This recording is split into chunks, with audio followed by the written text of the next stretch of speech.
Hello and welcome to the Uneducated PT podcast with me, your host, Carl O'Rourke. The goal of this podcast is to bring on interesting and knowledgeable people from all walks of life, learn a little something from each conversation, and for you, the listener, to learn something from each episode. So don't forget to subscribe to the channel, press the box below, show some support, and I'll see you on the next episode. So you were just talking to me off air about even looking back on pre-game. So tell me a little bit about your background in fitness and health in getting into this industry. So it didn't actually start with pro sport. It actually started way before that, right? So when I was younger, I used to get bullied a lot because I grew up in South Africa. I grew up in Johannesburg, right? It's not exactly the nicest place to grow up in, right? But the long and short of it was I used to get bullied a lot because I used to have a lot of black friends, right? And it got to the point where I remember I got punched in the face and I went home to my dad. And I had a black eye. And my dad was like, "What happened to you?" And I was like, "Got hit in the face." He was like, "What'd you do about it?" I was like, "What do you mean?" He was like, "Did you not do anything about it?" And I was like, "No." He was like, "Well, you should." And then from there, I was like, so you can either be a victim or you can either be someone who can protect, provide, or be, quote unquote, the archetype predator, right? And from there, I was like, okay, well, if I'm big and if I'm strong, maybe people won't fuck with me as much, so it kind of started there. So then that was kind of the inception of why I kind of got into it. And then from there, basically, I was like, well, if I go to the gym and I'm big and stuff, it would be a bit of a deterrent. You know what I mean? And I didn't know what I was doing. Didn't have a clue, bro. I was just going in there, just literally no idea what I was doing. And then I kind of found rugby, right? And then I went to the gym one day and there was a guy in the gym, and I'll never forget this. Just like the small school gym, there's a guy in the gym, big, he looked like a big dude, but if I probably looked at him now, probably say he's not that big, right? But as a kid, you look at him, you're like, whoa, what the fuck? And I walked straight up to him and said, "Hey, I want to be a professional rugby player. What do I do?" Literally, I was just like, what must I do? He's like, "Okay, you need to learn how to clean." I was like, "What, with a mop?" And like legit, I didn't know what he was on about. And he was like, no, clean, the movement. And I was like, why? Right. And that's where, that's why I always say curiosity is just aggressive open-mindedness. You should always be curious, never judgmental, always be curious, right? And anyway, that was at like a very, very young age. And every day, definitely overtrained, obviously, but every single day I went in and all I would do are cleans. I would just clean, clean, clean. And eventually got to the point where I was actually cleaning some pretty decent weight. And I was like, he told me that this would make me a pro, right? He told me to help me become a pro. And I didn't understand why. So I had to go back to him and say, well, why this movement? Well, why does this work? And then he explained it to me. And it was like a light bulb moment. And I was like, holy shit, the more knowledge you have, the more application you can actually provide. And then you can actually go forward that way. And then that led to professional rugby, right? So I ended up getting a scholarship to a nice boarding school in England, which was very weird coming from where I came from. So that's where living in the town comes from. Right. No. So the boarding school was actually down south. Okay. Right. And it was a very posh boarding school. And luckily I was on a bursary or scholarship, whatever people want to call it. And you're roaming around what one would call the aristocracy. You know what I mean? And it was very weird because I say how I feel and I just speak plainly and I don't mince words. If I say fuck, I say fuck. If I don't, I don't, right? And kind of roaming around there, you're kind of rocking with a bunch of different people. So you've got to learn to adapt very quickly. So it was actually quite cool because then I was like, okay, so I can hang in a bunch of different circles and actually look like I belong there. The imitation game almost, right? And I kind of learned there very, very quickly. I was like, oh, okay, this will make sense. And then from doing that and going to boarding school there, that's where the kind of rugby kind of led me. And there was a coach, and I'll never forget this coach. His name was Alan Hughes, right? And he said to me, he said, listen, if you put your fucking head down, because I was naughty, right? I like to cause trouble, like most kids do usually. And I think if you didn't cause trouble as a kid, you didn't really have a good childhood, bro. If you weren't a bit mischievous, like, come on, what did you do with your childhood? Let's be honest, you know. And I remember him saying to me, saying, look, if you want to be a professional, you're going to have to make sacrifices. And I was like, okay, cool. And I was never the most talented. So I didn't have a knack. There was another guy who was at school with me. His name's Rotimi Sagan, currently plays for Saracens. Black dude, jacked to the teeth, right? built like an absolute unit, but that is just pure genetic freakishness, right? So this guy is what I looked at and I was like, that's talent. Yeah. Natural talent, you know? And I was like, okay, well, I don't have that. And that really like bugged me for a bit. And I was like, well, fuck off. Because you know what? If you work harder than everyone else, something's going to break somewhere, right? So if I keep pushing the buttons, if I work as hard as I possibly can, it doesn't really matter about not having talent. If I've got an engine, if I'm strong, if I can do all these things, eventually someone's going to go, oh, hey, well, let's pick him. So then I literally just started going balls to walls training. I'll get up early, I'll train. And that's kind of how I got into the fitness industry. And then when I went pro, I used to get told off a lot because you'd have and this is really interesting, and you'll find this quite interesting, is, you know, people different shapes and sizes, right? And some people say, hey, look, if you're 6'6", you can't squat to depth because, you know, your levers and all this kind of stuff. And I kind of understood that concept, but then I watched these S&C coaches. These were some of the best S&C coaches in the country. And I would watch how they would program, how they would design programs and stuff for each player. And certain lifts each player could perform and stuff like that. And I was like, oh, so it's not really based off your height. It's based on how well you get taught to perform something, right? So I was like, oh, this is very interesting. So I was like, if hard work always pays, then I'm just going to work harder than everyone else. And then I remember, I'll never forget this. I remember it was like summer, and I was like, I'm going to train every single day without fail. I'm going to do whatever I can. So I'd walk about 3 miles to the gym. I would then train. Wouldn't know what the fuck I was doing. I'll just train, do whatever I could. And then I would go, there was this like broken down, you know, those really shitty football pitches you have like at the back of like rec centers or whatever. Yeah. I would go there and then I would just start running suicides, Mm. you know, which is just like back and forth from like the one line to the next, etc. Yeah. Yeah. Kind of like a Bronco test. Do you know what a Bronco is? No, but I know suicides anyway because I used to play basketball. That's where Right, the term perfect. So you know exactly what a yeah. suicide is. And yeah, so, and I would run those and then I'd The run home. shortest basketballer of all time, by the way. What got you into basketball anyway? I don't know. I wasn't letting my genetics hold me back. Was it the height thing? Was it called? To be fair, I played a little bit of rugby in school as well. I played a little bit of everything. I played a little bit of everything poorly, but Oh really? but Jack I of played all it all. trades. Huh? Jack of all trades. Yeah, yeah. I love that. I absolutely love that. But yeah, so like I ended up just training. And then my coach said, hey, and this was when I was about 16. The coach was like, hey, Northampton want to have a look at you. The academy want to have a look at you. And I was like, oh, okay, cool. And as I went over there, before even really warming up, they stopped me and they said, just go home. And I was like, what? You're not built like a prop. And I was like, so then I left. I was a bit down in the dumps for a second. And then I went and actually spoke to Rotti. And he said to me something I'll never fucking forget.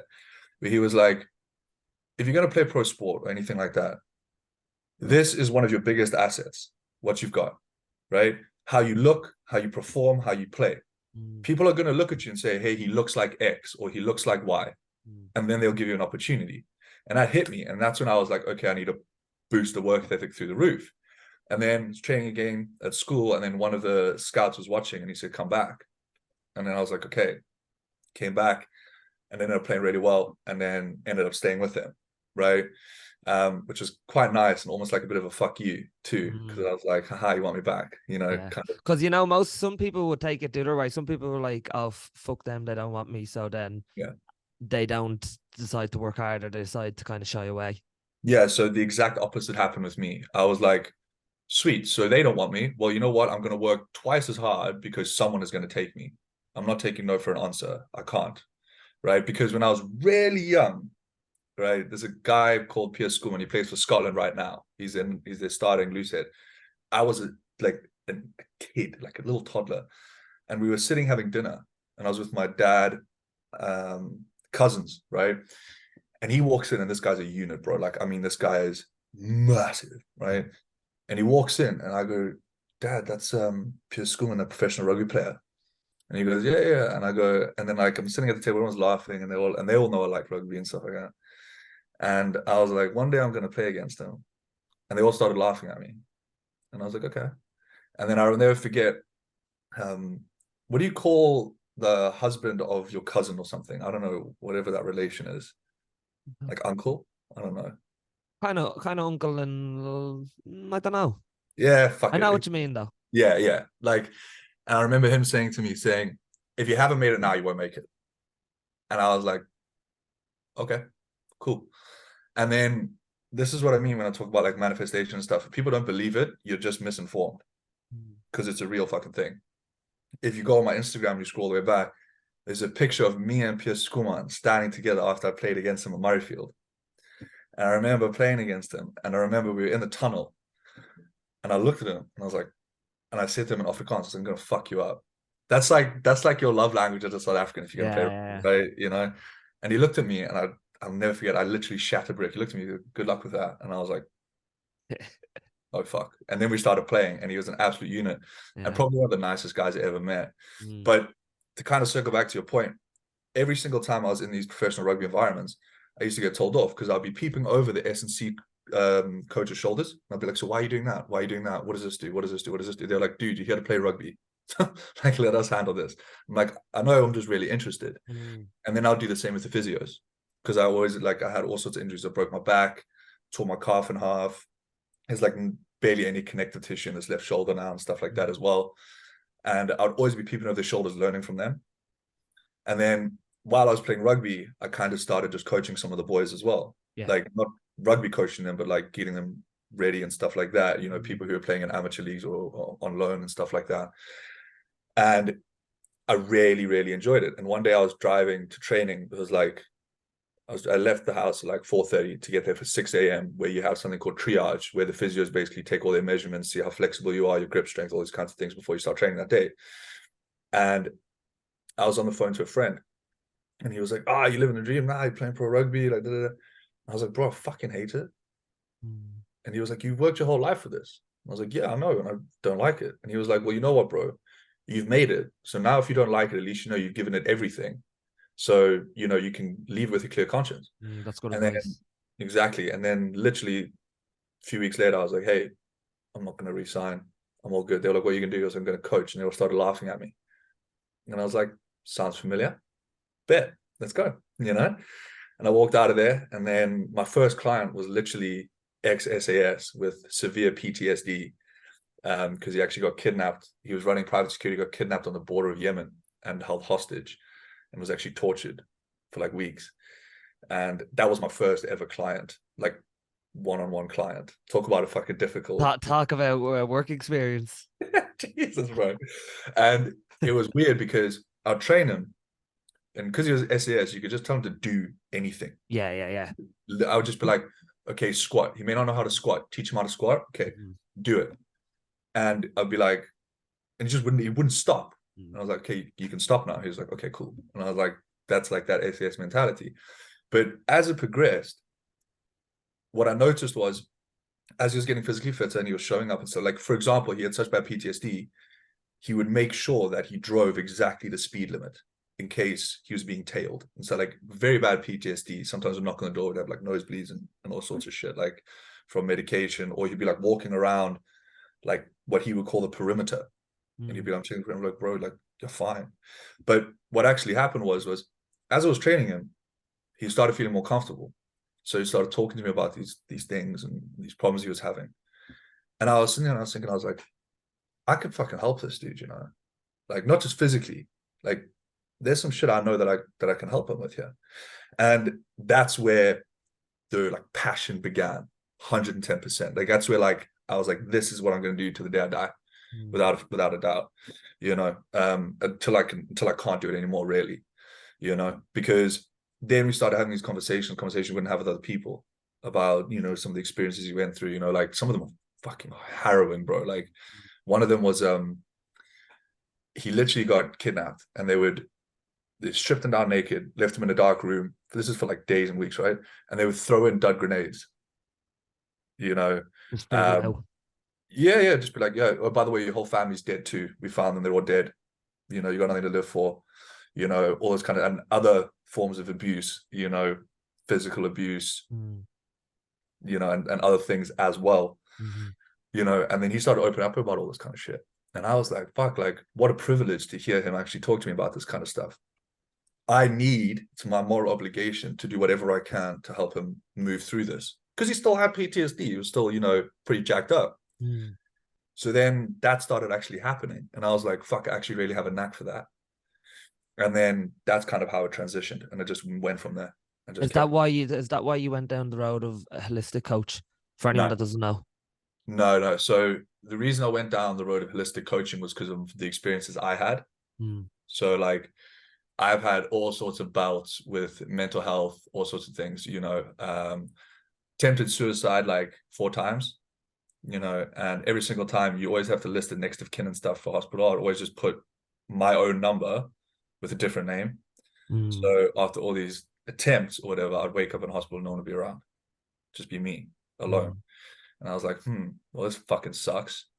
But the war is clearly in my mind right now, so I need to figure it out. And they were like, oh, we'll take some Valium, take some Xanax. And I was like, oh, no. They were like, you need it. You have to take it. And I was like, I just didn't buy it. These Mm. are doctors, bro. And I just didn't buy it. And I remember thinking, no, I'm not going to do that. And I'm going to work through it, because if I do it myself, well, then I can help other people do it themselves as well. You know what I mean? And it kind of stemmed from all that kind of stuff, the ways in which I tried to taught myself, clearly I'm not very good at it. My biology clearly isn't that great. I didn't manage it, so I'm clearly here for a reason, I'd like to think. But I tried in different ways, whether it's your wrists, for example. I remember I lost so much blood, I hit the floor, and that's how my housemate actually heard me, and he called the ambulance, right? Yeah. Or like other ones were like try overdose, for example, and stuff like that. And did all those kinds of things. And I was like, I'm gonna move through this shit by myself. Like I'm gonna do it. And if I need help, I'm gonna speak to people like Mm. friends, people who genuinely have my best interests at heart, who actually want to help me. Other than that, you're not taking anything. You're just gonna fucking get down there, get into the deepest, like darkest corners of your psyche, and you're just gonna battle it out. And this is the thing, bro, that what a lot of people don't understand is sometimes you don't win, Yeah. sometimes you die. And this is what people very, very, I don't want to call them naive, but uninformed people don't understand, that when you're battling with mental health, it's a do or die. It's not, I'm feeling down, not with men, No. right? Because I think it's about 90% of men who say they're going to kill themselves and can articulate it correctly, do it. Do it anyway. Yeah. They'll do it. Yeah. And like one of the biggest red flags when you want to see if someone's going to kill themselves is they say, I'm thinking about killing myself. Say, okay, cool. Not a problem. I know it sounds weird. You go, cool, not a problem. How are you going to do it? And if they can articulate it very clearly, if they go, okay, well, I've got a handgun in the drawer and I'm thinking, my wife's out, I'm going to grab the handgun and put them on my gun shit, then that's a red flag. You need to fucking go and get them. You need to look after them, because then they've made a plan how to do it, which means they're extremely close to actually getting it done. So, and I saw all that kind of stuff, and obviously I experienced it too. And I was just like, there's so many people out there who are experiencing, male and female, so I need to make sure I understand both perspectives in order to actually give decent advice. So obviously there'll be a lot of young men listening to this, and in modern society now there is a lot of young men struggling with purpose and struggling with their mental health and not knowing what to do. What were some of the kind of steps that you took to figure out why you felt the way you felt, and how to work through that? I literally started writing. So I always used to write, but I was like, I'm going to make this a diligent practice in my life. And I would write, and I would just write and write and write. And what happened was, especially when you're in those kind of spots, your thoughts are running wild, right? There's this old saying, which is the mind is a brilliant slave, but a terrible master, right? And there's all these thoughts swirling around in my head. So I was like, you know what? I need to create some semblance of order out of this. Like, I need to figure out what the fuck is going on. So I started writing it down. And then I was like, that's not enough. I need to read. So then I started reading as well. I read before, but I was like, how do I explain it? Like, you put even more emphasis on it. You're like, I need to read to get through this, right? I'm not taking whatever the fuck they're going to give me. I need to figure this out. And then I'd read, and then I'd write down like a synopsis of what I learned from what I wrote, what I read, and how I can action it. So with a lot of young men nowadays and stuff like that, when they're going through this kind of stuff, it's a societal, I'm trying to think of the correct verbiage. Basically, there's a societal switch where men are being taught to not be men. Yeah. Now, what happens now, if you take a dog and tell it it's a fucking cat, it doesn't make it a fucking cat. You know what I mean? So a man is a man, and a man has like both biologically and innately masculine and feminine traits, right? But you have higher testosterone, which by definition makes you less agreeable and more disagreeable. Being disagreeable doesn't mean you just are like, no, you'll ask questions. You'll question the narrative, right?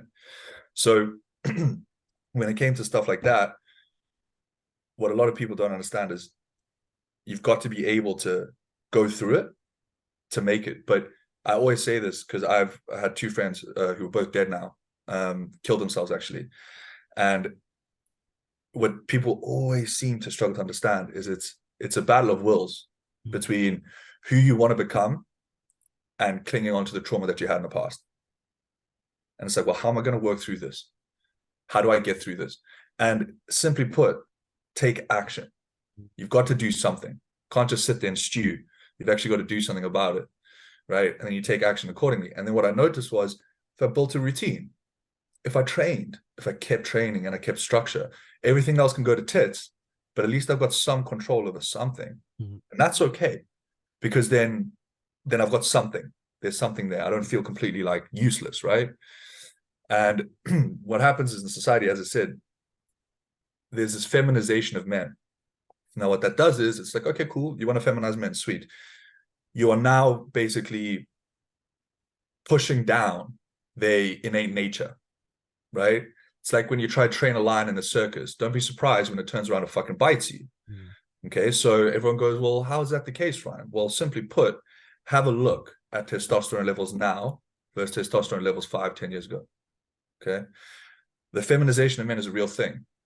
I'm not saying having feminine energy in a man is a bad thing, but I'm saying denying a man the ability to be who he wants to be, adopt responsibility, find purpose, protect the ones he loves, help other people. Stuff like this are enable purposes of men. You know, like, for example, right? Do you think Alexander the Great woke up with an empire and just went, oh, fuck it, I don't need to conquer anything else? No. He's like, fuck that, I'm going to conquer. Genghis Khan had like the whole of Eurasia, and he wasn't like, oh, fuck it, I'll just chill today. He's like, I'm going to go conquer more, right? So when you feminize men and you put them in a box where they can't really say, look, I don't agree with this, because if you don't agree with the narrative, you're evil, you're toxic. So then you feminize them. Now, well, there's that term that comes up a lot over the last 10 years, toxic masculinity. If you try to act like a man or have, you know, male dominant tendencies, apparently you're toxic, even though that's our nature to be like that. Exactly. So it's dipshittery 101. Like, and I'll happily debate and talk to someone about this to the nth degree, because as like I've said this before, I'll always do my due diligence, you know. And what happens is you deny the man his ability to be a man, and then when he acts feminized and gets vulnerable, girls, women will be like, oh, what the fuck? I'm like, I want a strong man. You made that guy. you conditioned him. And now he's doing what you want him to, and now you're ripping him a new one. Yeah. So then you've got this case, which is you got good and evil men, right? Good men in this situation where they've been kind of like cornered will end up, instead of hurting other people, right? Because men are physical. Men are physically larger and stronger than women. So more often than not, when men disagree, it tends to escalate to a physical level. It's just natural biological tendency, right? Now what you're doing is they can't be the thing you want them to be, because if they are, you're going to berate them. But if they are men, they're also going to be berated. So the good men don't want to hurt anyone else. So what do? They hurt themselves. Suicide rates through the fucking roof. What a surprise. All the good men are topping themselves. And the other one's like, where are all the good men? They're fucking dying, mate, because you don't want them to be men. Yeah. You know? And then it's so weird. And everyone seems to be confused about how to solve the issue of so many men killing themselves. But like we treat men's mental health the same as we treat females' mental health. When, you know, men want to feel powerful, they want to have a goal, they want to have something to strive towards, to feel capable. And a lot of men don't feel like they are capable or don't have a goal or have a purpose at the moment. Yeah, and that was one of the things I struggled with, Yeah, 100%. Like, I spent my whole life engineering everything to be a rugby player. yeah, Whatever I kind of become a rugby player. Doesn't mean I have to be really strong. Yes, do that. Doesn't mean I have to do this. Do that. Right. And then what happens is all of a sudden purpose gets ripped away from you because you're like, oh, that was my purpose. And now you're yeah. almost purposeless. Your purpose and your identity nearly. Oh, no, 100%. You hit the nail on the head there because now you're identifying with your job. Exactly, And and now that's I'm dangerous. blind. That's a dangerous. That's why I always try to say when people ask, like, "Oh, what do you do? You're a personal trainer," but I don't like to like introduce myself as a personal trainer because I'm not just a personal trainer. I'm not just a coach. I'm Carl. Do you know what I Yeah, mean? yeah, you're Carl. I'm a Yeah, human being first and foremost before anything else. yeah, And you see it a lot, especially with clients. I'll be like, I'll talk to them. I get them to do this thing where I basically get them to write a perception of themselves and how they see themselves. And if their job comes in there, or if let's say their fitness goal of wanting to be skinny comes in there, I'll read it, and then I'll say, okay, now imagine that you're crippled, right? You can't walk, and you haven't got that job. Who are you now? mm. I don't know. And I go, that's the person you need to find because Yeah. that's who you really are. And that's where like even men who lose their jobs and then they struggle to find that purpose and their identity, that's when they get lost and that's when bad things happen. Yeah, 100%. And then if you don't give a man responsibility and purpose, Yeah. he's going to cause trouble. He's going to cause trouble because the adoption of responsibility is one of the most important things in this world. And what bugs me the most is the division that society tries to create between men and women. I did a thread thing yesterday on it where it's like the powers that be, whoever they may be, I don't fucking know, the sinister cabal behind whatever's going on, right? Wants to make sure that the house is divided because if a house is divided, it cannot stand, right? So pitch men against women, sweet.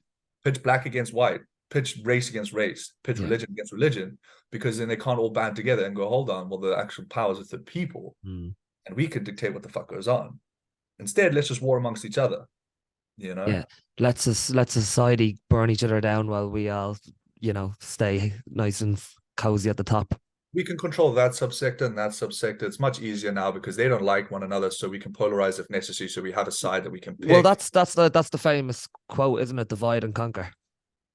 Why do you think it's so famous, bro? And what people and this is the funny thing is when you speak about purpose, I wouldn't call it an epiphany, but I had a bit of a like light bulb moment where I've always been very, masculine, played rugby, physical sport, got a real kick out of like, physically hitting one another and stuff like that, right? Very hyper masculine, as people would say.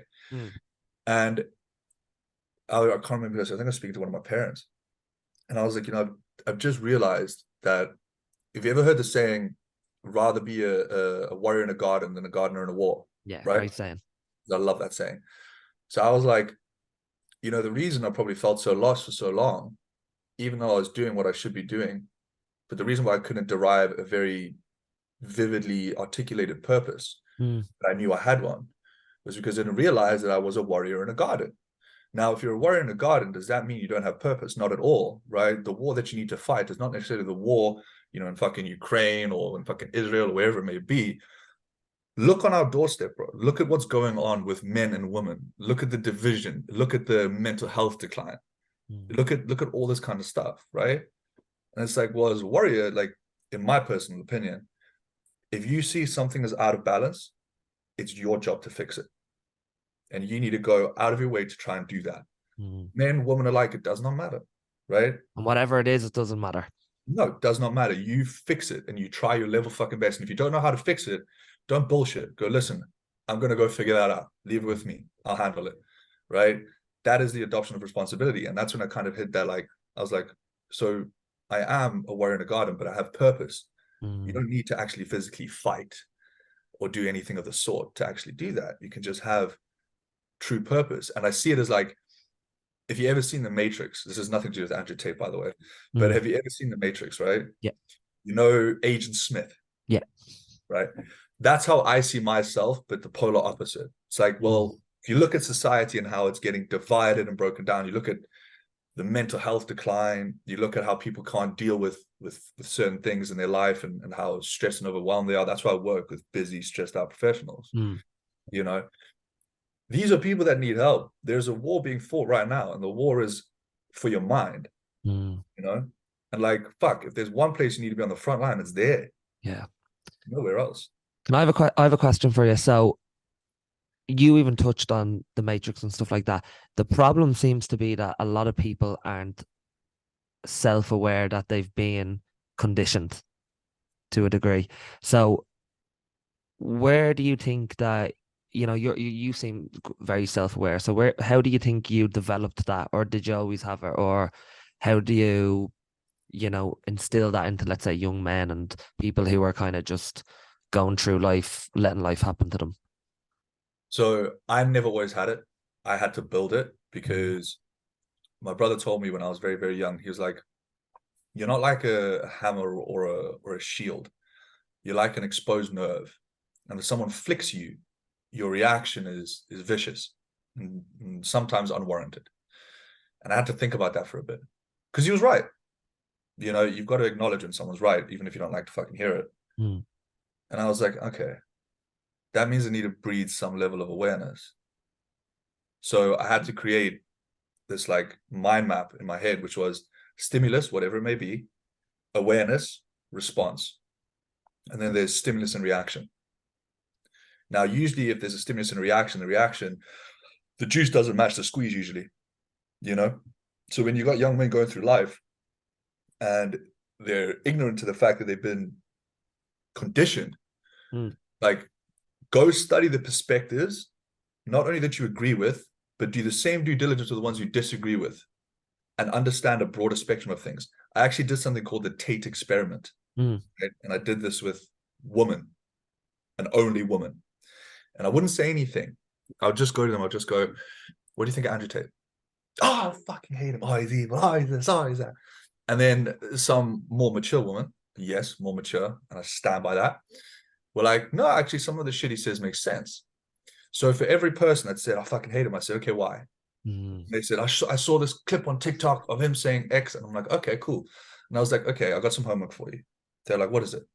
And I was like, I want you to go consume all his content in long form. And then tell me if you still hate him. You still hate him, fair enough, right? I'm not saying I like him, nor am I saying I hate him. I'm saying go study the perspective you hate the most first. They'll go and they'll study that perspective. They'll be able to come back, and I'd say about 70% were like, actually, he does make some sense.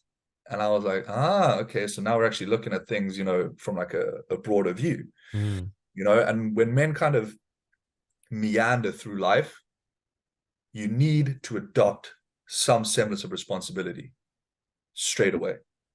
Well, like even in that example that you've given there, it's like it shows that most people aren't actually thinking for themselves. Like they're thinking for what people want them to think, like what the left wants them to think or what the right wants them to think. It's like, okay, we want to destroy this person, so we're gonna, filter all these, terrible bite-sized clips of a person so that, you're all, and like you can even see it without even getting into politics. You can even see it where it's like there's the huge divide. It's like, okay, you're either, anti-Hamas or you're, Yeah. anti-Israel. And it's like, and if it wasn't, it was something before that, it was the Ukraine and Russia. Or if it wasn't before that, it was like, we hate Andrew Tate or we hate him or her and stuff like that. And they're just trying to make as much noise as possible. And no one's really thinking for themselves or forming their own opinion on these things. They're just It's falling easy, in bro. one camp or the other. It's easy. It's easy to do that. It's easy to not do the right thing. Mm. You go back to Jung's integration of the shadow. I don't know how much of Carl Jung you may know, but there's a very important part where he talks about the integration of the shadow. Robert Greene speaks about it in a little bit more of a superficial sense, but so still good. Yeah, I love Uh, him. yeah, Robert Greene knows his shit. And the integration of the shadow is probably one of the most important things you can understand, which is to understand that you're capable of real evil things. Mm. And if you cannot understand and come to terms with what you're truly capable of in terms of the bad, then you can never truly be good. And people go, how does that make sense, Ron? I go, if someone says they've been good their whole life, they're not good. They're Mm. a coward. They're agreeable. Yeah, no, even passive. Passive. Mm. I'll go as far as to say passive. Yeah. right? And I would go as far as to say coward, and they would go, how can you say that they're a coward? I was like, because you've never had the opportunity to indulge in something that is actually malignant in its nature. Mm. So how do you know you can say no? You don't. So don't sit there and tell me you're so virtuous and you're so good, right? Because you don't know. The person who is good is the person who knows the evil that they're capable of, or who has witnessed or seen the evil that they can do to another person or another human, and chooses to strive to do the exact opposite. That is someone with a broad spectrum. Miyamoto Musashi used to say, take a distant view of close things, Mm. take a close view of distant things, right? And that's where that applies very, very clearly, and it's very, very interesting to see that. And with young men, stand up, adopt some responsibility, and don't be afraid about being a man. 70% of my clients are women. People wouldn't believe that. But if you, like, especially for young men, because I get a lot of messages from young lads, right? And it's like, literally just ask yourself one thing that you shouldn't be doing that you're doing every single day. Mm. Just one thing. Like, you're not making your bed when you know you could. Mm. Just do that. That's a Jordan Peterson quote, isn't it? He says that, I think he says, one Make your thing bed. that you should do, that you would do, um, if you could do, and like that, that's it's like, it's that idea of just, even if it's the smallest thing, it's just action, and that has that ripple effect. Yeah, there's that saying, which is, if you can't do the small things right, you won't do the big things right. Yeah. If someone can't make their fucking bed, you think they're going to be able to, I don't know, lose 30 pounds? You think they're going to be able to come to terms with trauma they experienced if you can't make your fucking bed? Mm. So if I said, even there was a speech by a guy called Admiral McRaven, if I'm not mistaken, where he said the same thing. He said, start off by making your bed, Mm. and everyone kind of was like, and he was like, well, you've accomplished the first task of the day, right? So you've achieved something, which means you can get some positive momentum, maybe complete another and another and another, and at the end of the day, even if you deal with shit, you come back to a bed that is made. It's brilliant, to be honest. I But love it. we started off this conversation talking about the, mental health and being in the, depths of depression. Like, when you say, like, the small things are the big things, and they're everything, it is that. Because, like, if you're feeling that low or that depressed, the last thing you want to do is even get out of the bed. But what do they say to people that are struggling with depression? Just have a shower, put Literally. some clothes on, because that small action then might lead to the next action of, going out, getting some sunlight on your face, feeling a little bit better, clearing the head. Okay, maybe, you know what, I'm going to eat something because I haven't been eating. Maybe now I have a little bit more energy to go to the gym or doing exercise, or just go out and talk to someone. Yeah. Literally. You hit the nail on the head there. Like, in my opinion, especially if someone's in the absolute depths of their soul, it's like, look, don't look 500 miles ahead. Chill. Just take a second. Right. Can you get to the edge of your bed? I can do that. Okay, that's a win. No, Ryan, that's not a win. That's a fucking win. Yeah. Bank them, right? Be grateful for the little things, because when the big things come, you won't be grateful for them either. Mm. You know? Can you get to the shower? I can get to the shower. Okay, cool. Well, then do that, right? I literally did that with me, and people may think it sounds weird, but when I was really struggling, I'll be like, okay, can I get to the edge of my bed today? So, okay, can you do that? I'll get to the edge of my bed, and I'll literally be like, good job. I'll literally pat myself on the back, and they'd be like, all right, okay, can you get to the shower? Okay, can you get in the shower? So cool. Okay, can you get to the kitchen? And I would literally take it one step at a time. Mm. But and each single thing I completed, I'll pat myself on the back, and I'll start building some positive momentum, Yeah. right? And slowly get myself out that hole as best I could. It's not just as simple as being like, hey, put on a happy movie and you'll be sweet. Doesn't work that way, mate. It's not that easy. Misery loves company as well. Mm. You've always got to notice when someone's depressed and sad and they start listening to sad music. It's like, why are you amplifying it for? Because misery Mm. loves company, Mm. right? And a lot of people feel that that's almost the default state one should be in. It's really not. Like, you're here to thrive. If you think about it in the cosmic scheme of things, you're here for like not even a blink of an eye, mate. Mm. Like, you should be here to thrive, and you should be here to be the best version of you. Anything less than that is a disservice to yourself and a disservice to others, because people want to see Carl at his best, Mm. right? People want to see the best version of you, because the best version of you is going to bring out the best version of those you help. Self-aid, buddy aid, right? Mm. Always. And no life form on the face of planet Earth, sorry, every life form other than human beings on the face of planet Earth strive to the max of their potential. Human beings are the only ones that don't. Because we think too much. Yeah, I think we think too much, and I think we bait ourselves into an action, and then I think we justify our false narrative on purpose to make us feel better about doing fuck all. Yeah. You know, like think about it like this. I think it was Jim Rohn who actually said this, where he was like, an oak tree, does it grow half as high as it could? Or does it grow as high as it possibly can? It grows as high as it possibly fucking can. Mm. You know, it doesn't just go, oh, okay, well, I'm taller than the other trees. It keeps growing. You know, it doesn't think like that, right? Doesn't think, oh, I want to stay here where all the other trees are. I don't want to, you know. Yeah, exactly, right? And that's why I always say, you know, comparison is just the thief of joy. Like, again, if you go back to like Miyamoto Musashi, he said, victory over yourself of yesterday means victory over lesser men of tomorrow. You know, so I always say this: if you want to change it, like I think it was Fyodor Dostoevsky who said this, and it was the Gulag Archipelago. If you've never read it, I'd definitely give it a read. It's fucking unreal, very dark but beautiful. Where he says, if you want to change the world, start by changing yourself, because you can't change the world if you can't fucking change yourself.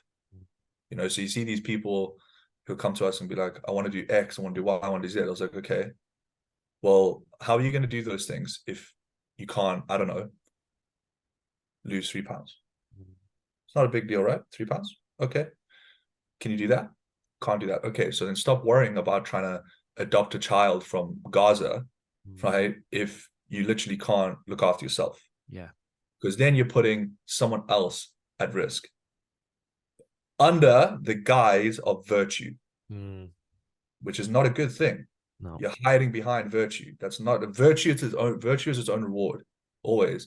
So hiding behind the guise of virtue and saying something like that, it's like, whoa, look after yourself first. Get yourself squared away. Because then if you do adopt that kid from the Gaza Strip, or I don't know, from Ukraine or whatever, I'm just using this as an analogy, then you'll be a very good fucking role model, an archetype for whoever that is. Well, this is the problem with social media right now, isn't it? That everyone can just virtue signal and get that kind of dopamine of being a good person without having to actually do anything. That's the worst thing of that, bro. I think me and you are very similar like this. We call them out very easily. Like I'll always notice like someone may leave a comment in the DMs on purpose, like not in the DMs, like a comment on a video on purpose to like intellectually flex to try to show that they know more. No other reason, right? If someone was there asking a question or someone actually had a very good, fair perspective, it's like, you know what? That's actually a really good perspective.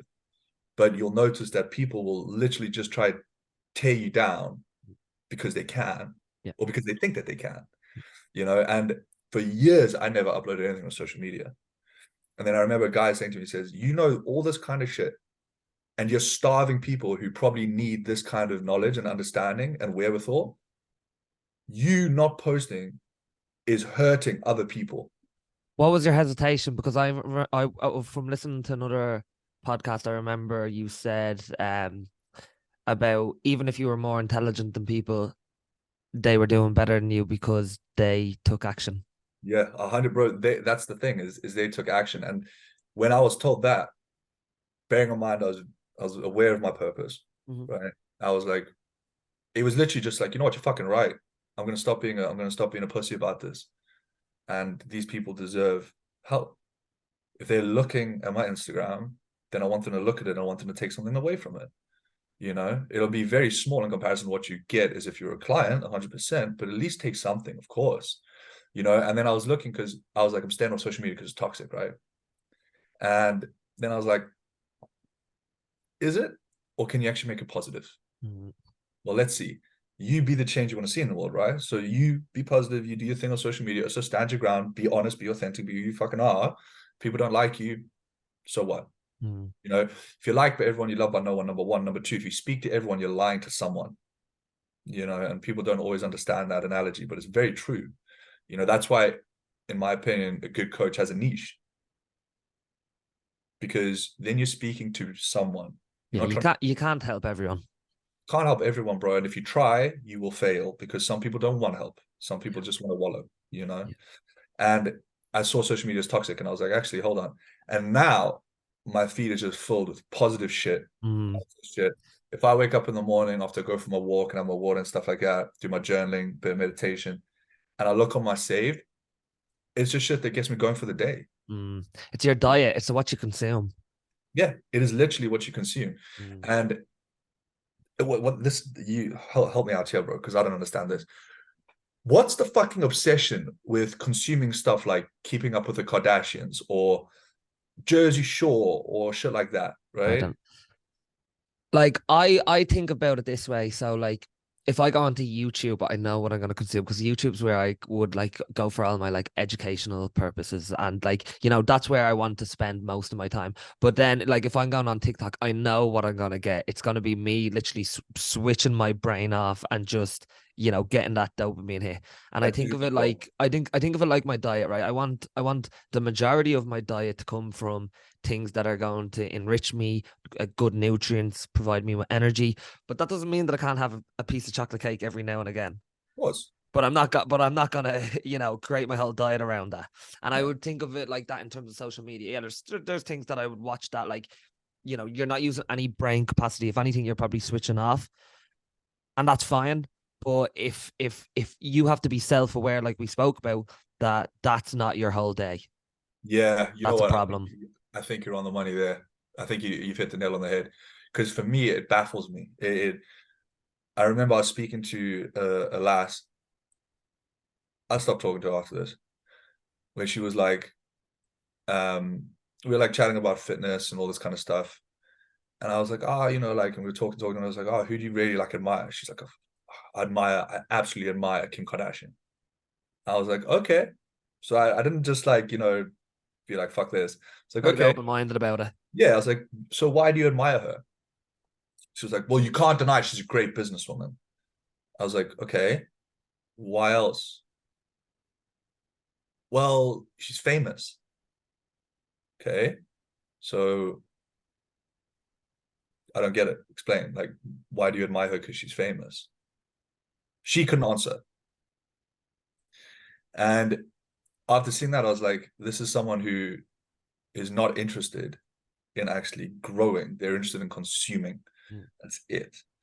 And that's okay if that's what you want to do, but that's not going to make you the best version of who you could be. And you got to remember, you defied the odds to get you. Mm. You got one life, make the most of it, live it as long as you can, right? But by the same token, fuck, man, like spend your energy wisely and protect peace. Mm. And this is what's so funny, right? Is if you, I don't keep track of the Kardashians, but 2 or 3 things have popped up in the space of about a year. In the beginning, they all got their implants and stuff. Do you remember? Like the I don't follow myself now, but if you've seen pictures of Kim Kardashian, it's not natural glutes. yeah, yeah, yeah. You know what I mean? So you get the implants, Oh right? yeah, she got her BBL. Yeah, yeah. Yeah. And then what are most of the people, most of the like chicks who like want to like be of influence and stuff like that tend to do? They go get the BBL. Now, if you look at the Kardashians, they're all training, and now they've all got coaches, Mm. and now they're getting in shape, and now they're saying shit like, "Get off your lazy ass and just fucking work out." And I'm like, hold on, the math ain't math in here.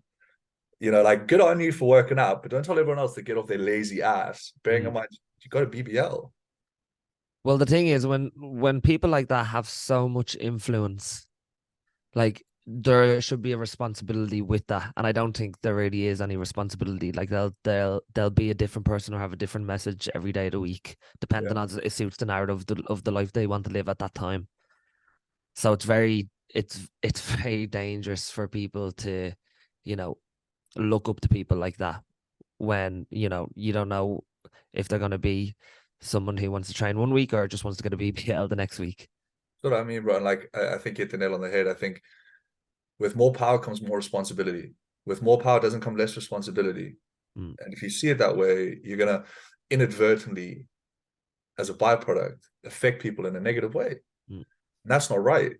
And even to the point where I found this was a pure experiment. You'll find this quite interesting. So that fitness influencer Mike Thurston, right? Yeah, Okay. from So he lives in Dubai, doesn't he? yeah, lives in Yeah, Dubai. He's got this ridiculous body, all that kind of yeah, stuff. yeah. So he was running this made me laugh. So he was running a transformation challenge, right? It's like was it 369? It was 12 weeks. 12 weeks, right?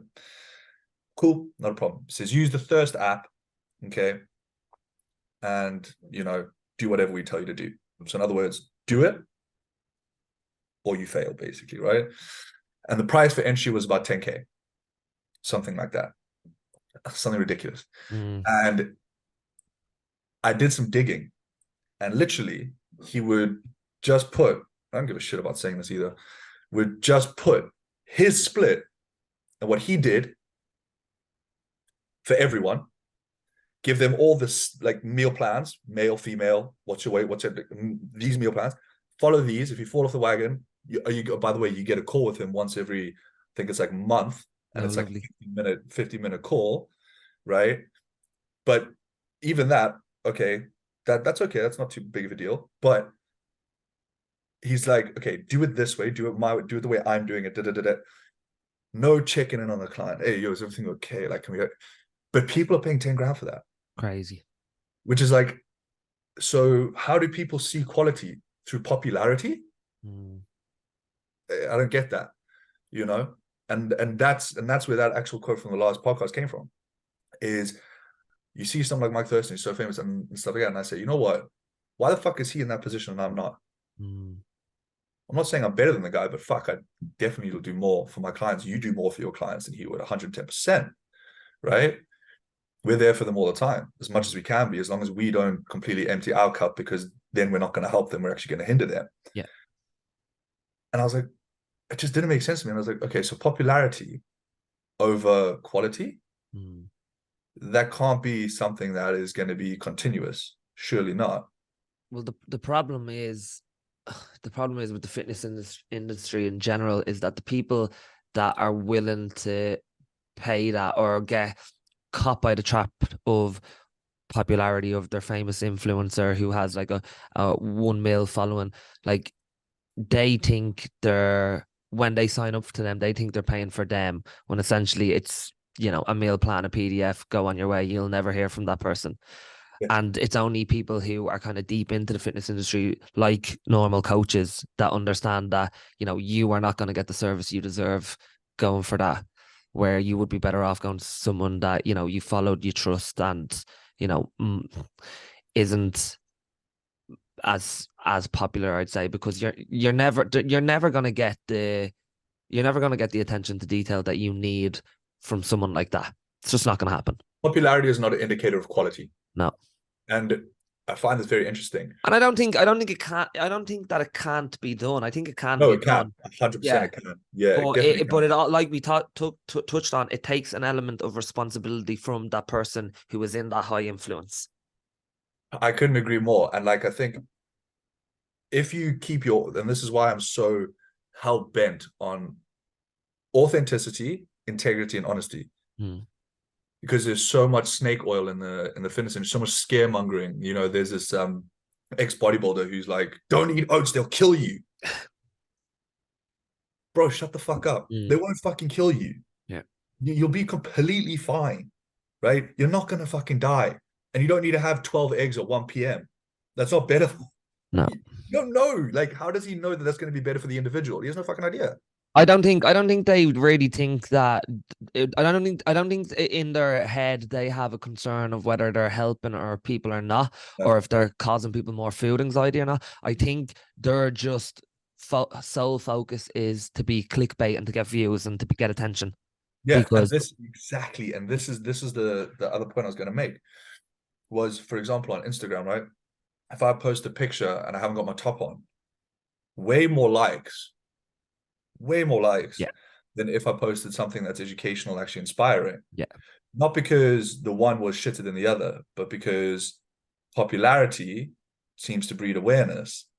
So if I could just post a bunch of shirtless shit and have loads of followers and then be like, buy my program, it's like, come on, like, how do you know I'm good or not? Like, what value am I offering you, And I think that is very, very interesting. And I saw that especially with OnlyFans, right? By the way, I don't have an OnlyFans. I was on a TV program where there was a bunch of people who did OnlyFans, right? Yeah, I was definitely going to ask you about this. Bro, let it rip. Yeah. We'll get into that in a second. And what I noticed was the pictures that will always get the most likes were always the most raunchy. Of course. And I'm just like, sex sells. But this is the problem. It's like, why does sex sell and quality doesn't? Is it a societal thing? Is it a shiny object syndrome thing? It's a really complex question, right? Like, what is it? It is difficult. I think it also comes from the journey that the person themselves are on, because like we said earlier, some people are just conditioned to follow whatever popular or trending or sexy, and it takes the time for you to become self-aware to like if my YouTube channel now of the things I follow would never be the things that I would have followed 5 years ago. I had to go on a journey of self-development to create that. And I think a lot of people probably need to go on that, self-discovery journey in I think a order lot of to people don't because they're scared. You know, like there's that brilliant saying, bro, and you definitely would have watched this movie, Coach Carter, love right? it. Where, he literally says our biggest fear is not that we're inadequate, it's that we're Mm, powerful beyond measure. And when you want to go on a journey of self-development, I'm sure you can vouch for this as well. It ain't easy. It's not designed to be easy. If someone sits there and go, hey, it's going to be an easy ride. Nah, that's not the truth. The truth is we're going to find the shit, find the problems, we're going to bring them to the forefront, and we're going to deal with them together. mm, Right? You're going to have someone with you who's going to help you through them, who's been through them. Right? That's the fucking difference. mm. And that's where you breed awareness. But a lot of people kind of want, I used to say this all the time to kind of say, and this would be something where, especially in London when I was coaching, if they gave the wrong answer, I wouldn't take them on, which was this. I'd say, if I could give you a pill and you lost all the weight now, would you take it? And if they said yes, I'd say, okay, that's a problem. And this is why it's a problem. Can you see that that's a problem? You're not ready.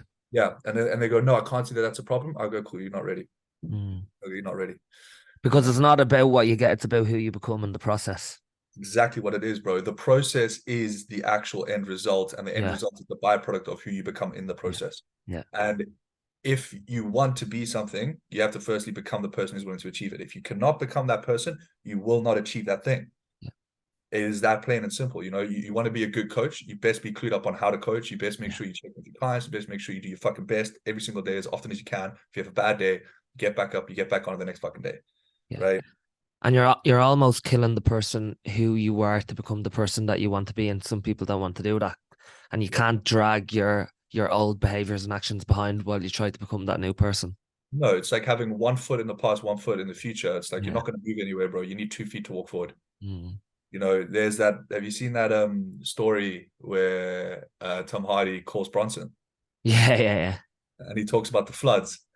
He says, That's "Yeah, so good. Yeah, yeah, yeah. mate. Honestly, that's the best I analogy." was like, when me and my girlfriend broke up, I listened to that about 15 times. I was like, On fuck. I repeat. was like, I need to move on with my life. I was like, I need to chop my arm off.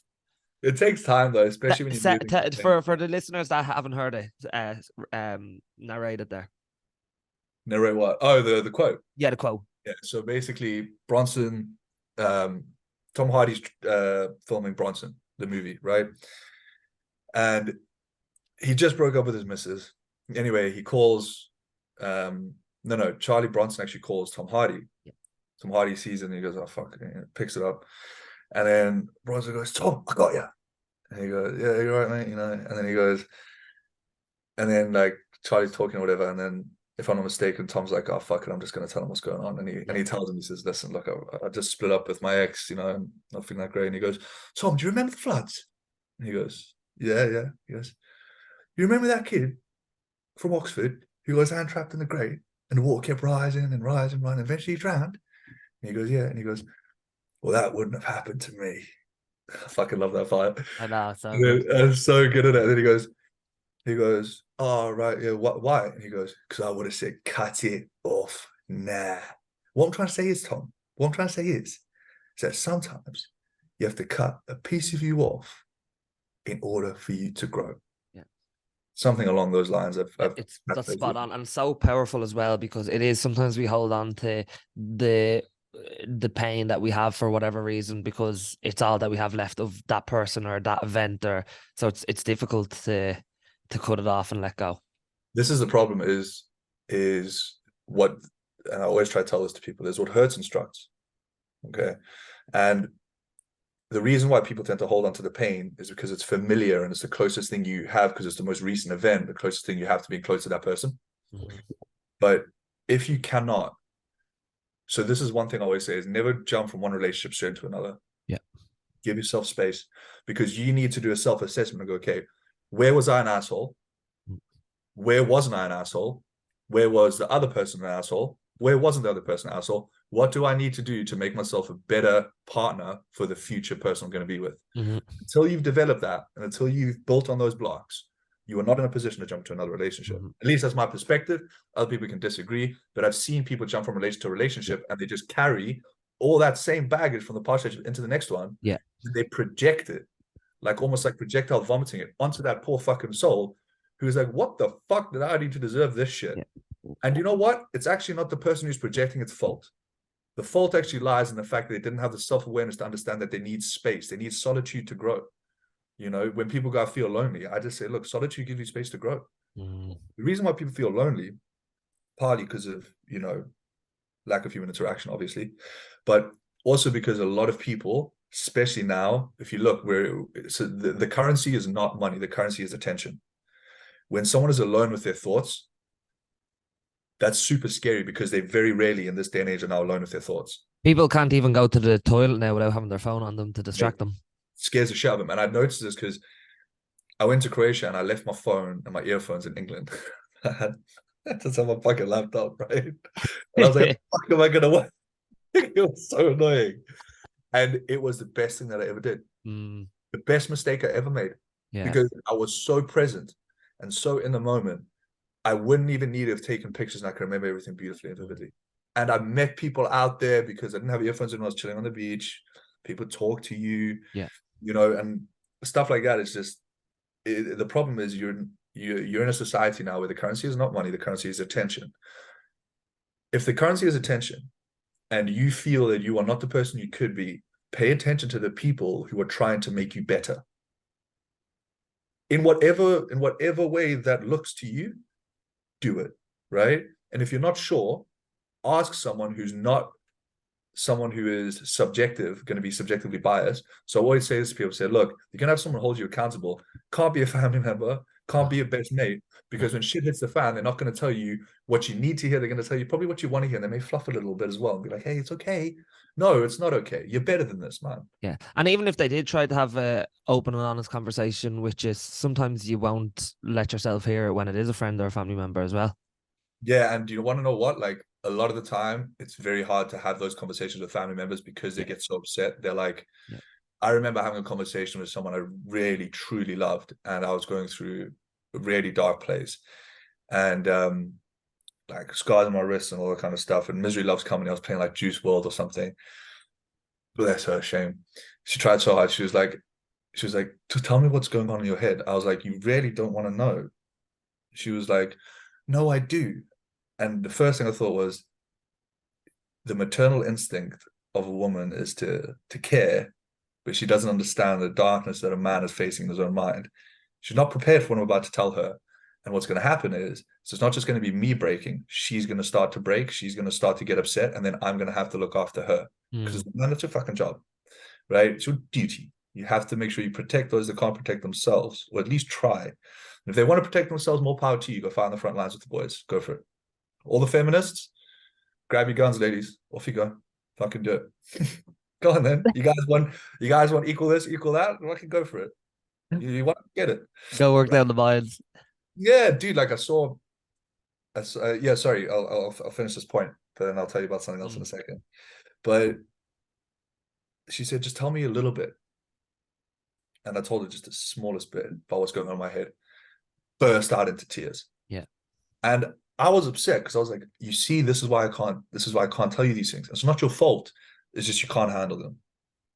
And I don't blame you for that, but that's why I can't talk to you about them. You know, and I've just got a deal. You know, because she was like, I can't believe that's just the tip of the iceberg, and that's what's going on in your head. Like, how are you still kicking? And I was like, I don't know, but I am. So, you know, while I'm here, I'm going to do what I can.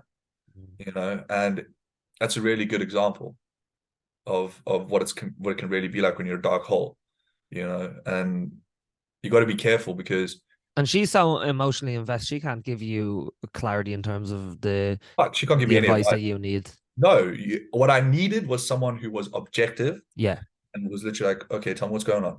and what I call holding space for someone, Yeah. where you hold that space and you allow them to express themselves, and you genuinely, authentically listen to what they fucking say. Even I go as far as I have a notepad for each client, and when I'm on a call with them, I take notes while I'm listening to them, and then I'll go back over the notes to see what I missed, what I didn't miss, etc. Right? And even then, it's like now two people are sad, right? No one's fixed. I'm worse off. She's more upset, and it's by no fault of her own. So there's no one to blame. And then what do you do as a good person? Well, you try to be a good person. Think I'm a good person. You blame yourself, which leads you back into that hole. Into the You spiral. are a piece of shit. You are an asshole. Yeah. Look at what you did to this person who's just trying to, you know, fuck you. You don't deserve to be in this world. It's like, no, shit. You ruin everything you touch, Ryan. Literally. You're like, nah, fuck that. You get off it and you then try like change the train of thought. And that's where I learned, like, you don't have to fight your battles alone. But by the same token, there's this, you were always told stories as a kid, and you were told stories for a reason. The reason people are told stories is the most articulate way to get a point across. And it's the way people remember it the most, right? I'm sure you've heard the story of George and the Dragon, right? No, explain that one to me. George and the Dragon, bro, you would have heard of a variant of it. Yeah. Which is, you know, the night George goes to fight the dragon to get the treasure that the dragon's protecting. Right? Yeah. And that's like the archetype of essentially what you go through as a man if you want to become a better individual. Yeah. You have to face your shadow. Yeah. And this is where, and guys and girls don't like hearing this, but this is the truth, because as I said, two of my best friends are dead now because of it. You know, the one best friend, the day before he killed himself, actually messaged me and he said, "Hey man, you're free for a chat." Saw the message and I ignored it. Jumped off the roof the next day. The other friend would message me every single day and he'd say, "Bro, I love your videos." But he would always say, "I'm tired, I'm tired." I said, "Stay in the fight, just stay in the fight, bro, stay in the fight." One day he couldn't stay in the fight, wrote a letter, overdosed, and said, "Look, that's it. I was too tired. I just couldn't hack it." Do you know what I mean? So when it comes to this kind of stuff, it's like you have to face your shadow. But what you got to understand is the reason why there's treasure at the end, which is the best version of who you are, is because some people can't do it and some people don't make it. So it's like, okay, fair enough. Risk reward. Exactly. Now let's make that risk reward a bit better. So how can I make it through? Well, I want to have someone by my side who's objective, bipartisan, is going to say, "Hey, I'm going to bust through this with you. Like, let's go." "Oh, I'm scared." Doesn't matter. You can do it. Let's go. Let's see you do it. "I did it." "Yes, you did." "Awesome. You see, you can. I can." And then you start building them up, building them up. The next wall comes, you say, "Hey, see what you did with the last one? All right, let's go. You've got this. I'm right behind you. If you fail, that's okay. We'll dissect it. We'll figure it out. We'll extrapolate upon it. We'll put another plan together and we go." Because you always talk about, and I remember listening to one of your videos, you always talk about the wall that you're always going to hit. Yeah. So everyone explain has that for people. Yeah. So everyone has the wall, and the wall is your limit, right? Or what you think or what you perceive to be your limit. Right? It is not actually the limit, it's the limit you actually put on yourself. It's the prison with no bars, as I like to call it, right? Everyone hits a wall. I hit walls, you hit walls, every single person does. And now, someone who's extremely intelligent can falsify a narrative to justify why they can go around the wall or not have to go through it. The long and short of it is, the wall is your limit, and what's beyond that is the person you truly could be. So what does that mean? Well, that means you have to break through the wall. Oh, okay. It's not that simple, mate. You have to break through the fucking wall. And then they're like, "Well, what do you mean?" It's like, well, you've hit this wall on a multitude of occasions in different variations and different forms, right? So it's time that you actually break through it. And everyone hits it at some point, whether it's losing weight, whether it's mindset, whether it's self-awareness, whether it's ego, whatever it may be, there's a wall. And you need to firstly build awareness to say, okay, that is a wall. And I'm going to have to do something I've never done before in order to become something I've never been before. You know? And a lot of the times we just have this negative self-belief, or we get this kind of negative chatter in our head, or we start to self-sabotage because we believe that we're not worthy of that success. So therefore we take the steps backwards to go back to where we were. Yeah. And it's also much, much more comfortable there. Yeah. And no one grows in the zone of comfort. Yeah. And the funny thing about staying in your zone of comfort is if you stay there, it'll get smaller. It'll get smaller and smaller and smaller until you feel like you can't go anywhere without being in a constant state of stress, angst, or worry, right? Your zone of comfort is your zone of discomfort, because that's where you grow. And it's that balancing act and making sure you bust through that wall and understand that, hey, that's where I belong and that's what I'm capable of. So many people shoot themselves in the foot because they always say that they're less capable than what they truly are. It's like bullshit. So like sometimes some of the first conversations I have, I literally say you are more capable than you give yourself credit for. So stop treating yourself like you're this incapable, incompetent person, right? Because you're not, right? And if you're incompetent, acknowledge your incompetence. And if you acknowledge your incompetence as someone who is competent, you'll never be berated by it, ever. They'll never berate you as long as you've been paying fucking attention and you're sweet, because then they'll help you, you know? No one, because you got to remember, someone who was competent came from a place of incompetence first. So they're not stupid. You know, they were in that position too. Dude, they were, I didn't know my ass from my elbow.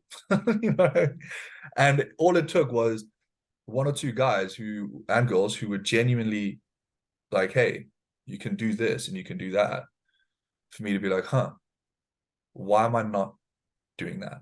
Mm. You know, asking myself the question. And it's like, because it's comfy, it's easy. It's like, well, nothing worth having has ever come easy. That's why I don't buy the whole spiel of, you know, your self-development journey, your weight loss journey will always be easy. No, you're going to hit bumps. And I hope you do, because that's what's going to make you. Yeah.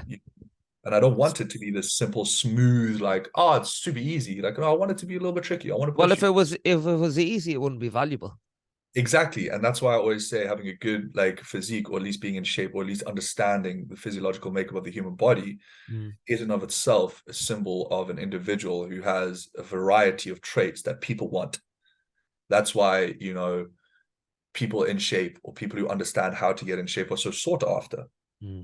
That's why I think if we go back to the whole attention thing with Mike Thurston, he's in shape. Therefore, he knows it's like, okay, cool. Now you've got to have question his authenticity and integrity. Is he really authentic and integral? You know, I'll never get a chest like Mike Thurston, because I know that genetically speaking, my chest ain't built that way. Like it can get as big as it wants, but it'll never look like it looks like in his body.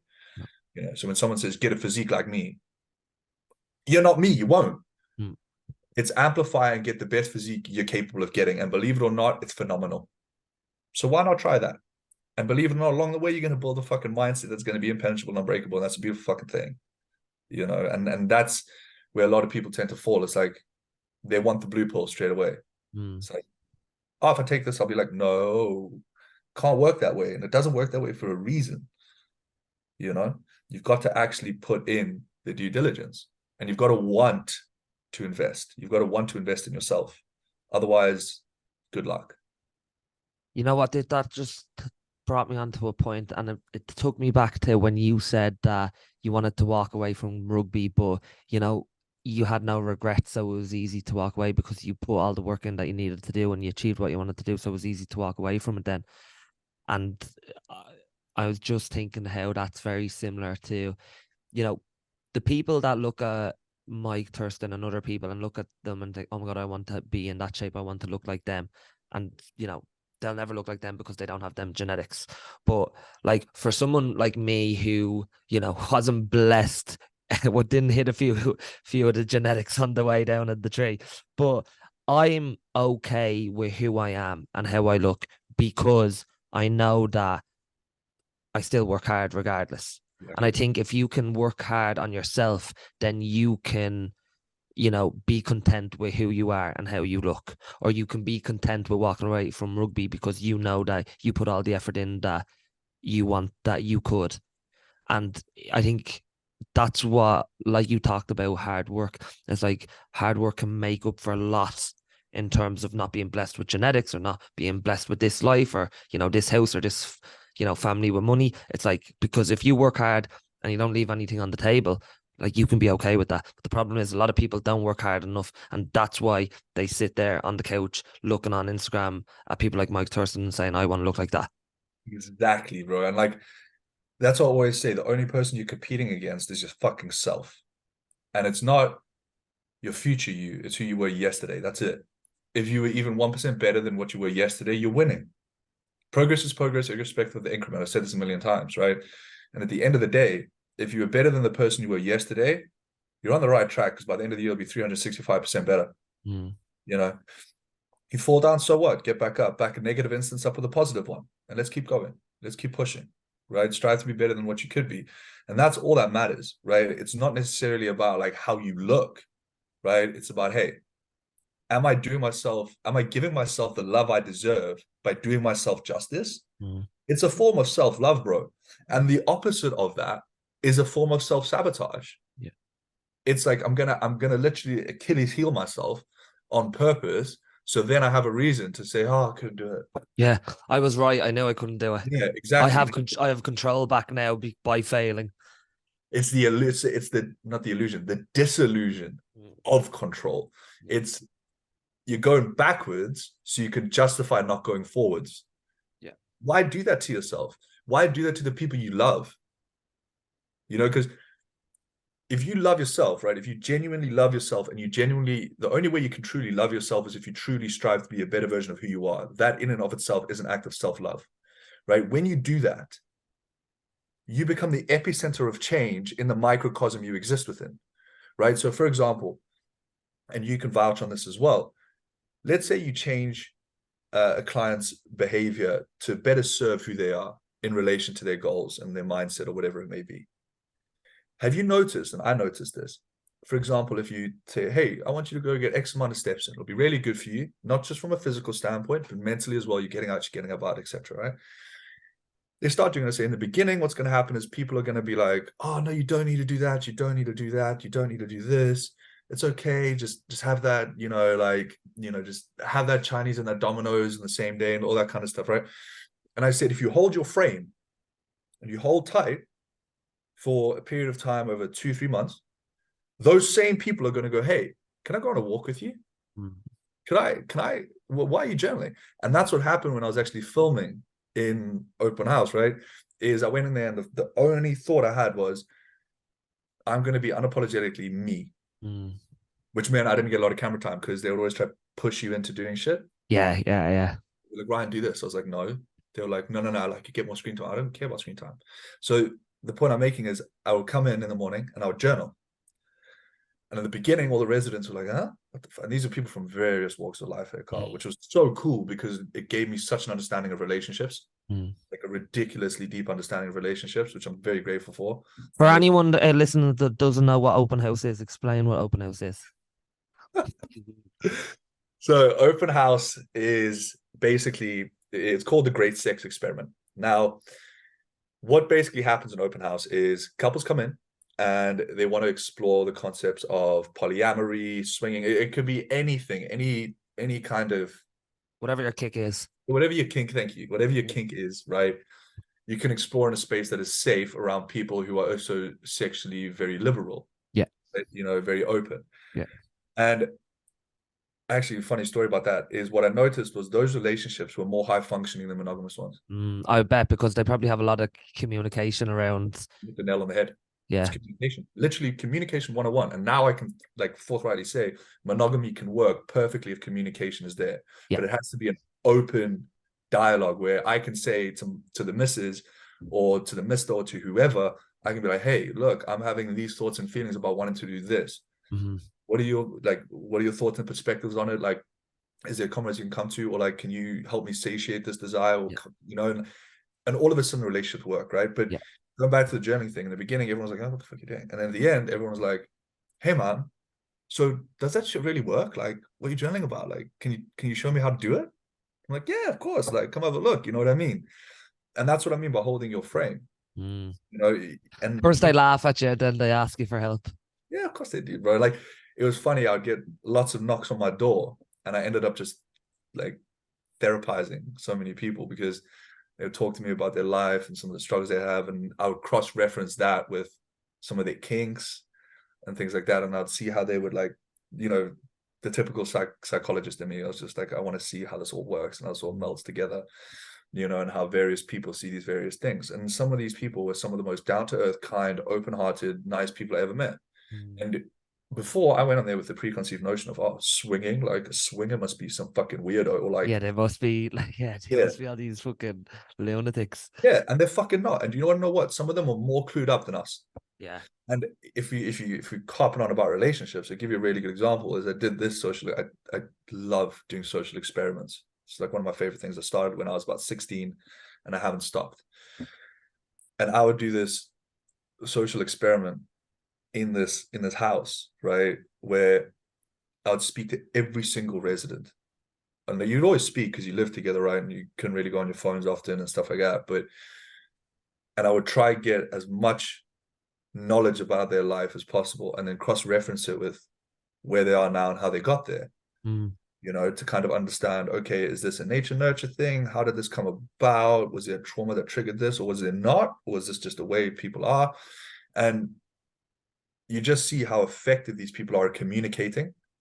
And then I'm kind of going on a tangent, but I'll circle back, which is I did a social experiment where when people would come to me with relationship trouble, and both men and women, it was an equal split, it was a 50-50, right? Because I wanted to keep the testing pool even. By the way, sorry to any of you test subjects out there that didn't know you were test subjects, but you were. I did tell them. You're getting the exclusive here. Yeah. And they would come to me with relationship problems, right? And something like, oh, my boyfriend's such a dick. I was like, why is he a dick? Oh, he didn't go for dinner with me and he was talking to this other girl. I'm like, okay. Do you know why? Well, you shouldn't be doing that. Okay. Why not? Well, because we're together. I was like, does that mean he's yours? No. It's like, right. So why don't you have a discussion with him and find out why he's doing that? And then maybe you can understand where he's coming from, and then maybe you can actually remedy it. Maybe you can provide exactly what it is you're looking for in someone else. Yeah. Or maybe you can say, okay, cool, maybe this isn't the right relationship. We can go separate ways. Or maybe you can explain that to him and he can be like, okay, this is what triggers her or makes her jealous. Maybe I won't do it. Exactly, bro. Exactly. And it's the lack of communication in monogamous relationships, because again, societal conditioning says you have to do X and Y. Yeah. No, you don't. You really fucking don't. Right? As I said, some relationships in that house have lasted, married with kids, like phenomenal shit. And not from the house, but before they got on there, through there, and they lasted. And it's just the one thing I took away from that whole entire experience was, the biggest thing in any relationship is one's ability to create a safe dialogue in which you can actually say how you genuinely feel. More often than not, both men and women, depending on the relationship dynamic you're in, are pressured into being like, okay, I agree, or or I don't like it, or whatever it may be. You're actually not purposely, not someone being like, hey, you have to, but just through mannerisms and the way you think you should act. I think one of the biggest problems with relationships, and I know I had this in my old relationship, is that, like you touched on, like if you have open communication, it's the most important thing, where sometimes you don't even know that someone's pissed off at you because they expect you to understand that they're pissed off. Yeah, they want you to be fucking Xavier or whatever and read their fucking mind. It's like, bro, listen, I'm a guy, right?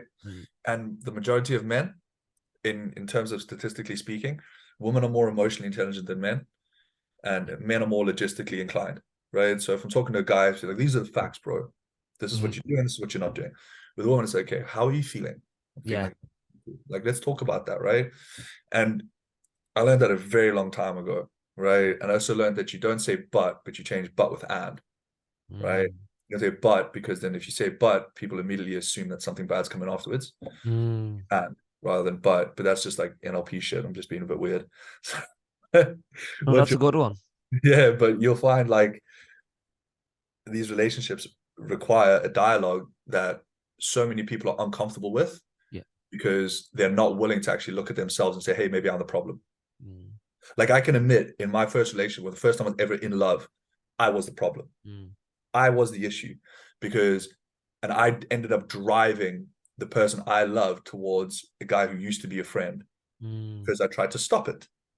I said, hey, I don't want you speaking to him because I think he likes you. And I said to him, listen, dude, that's my missus, and by doing exactly that, by trying to control the situation, brought them right together. So what I learned very quickly was the subtle art of learning to let go. Nothing is yours forever.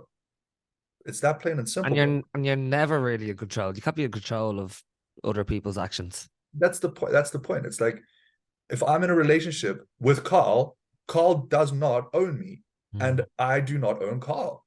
You know, we are two separate individuals who are going through life together, and both should be able to be emotionally independent. One should not have to rely on the other. That's another huge issue, right? Is people use them as a crux and a walking stick, and it's like, that won't work for very long, right? It just doesn't, right? You've got to be able to stand on your own 2 feet and be your best version of you, because then you're going to attract the best version of the partner that you want. Yeah.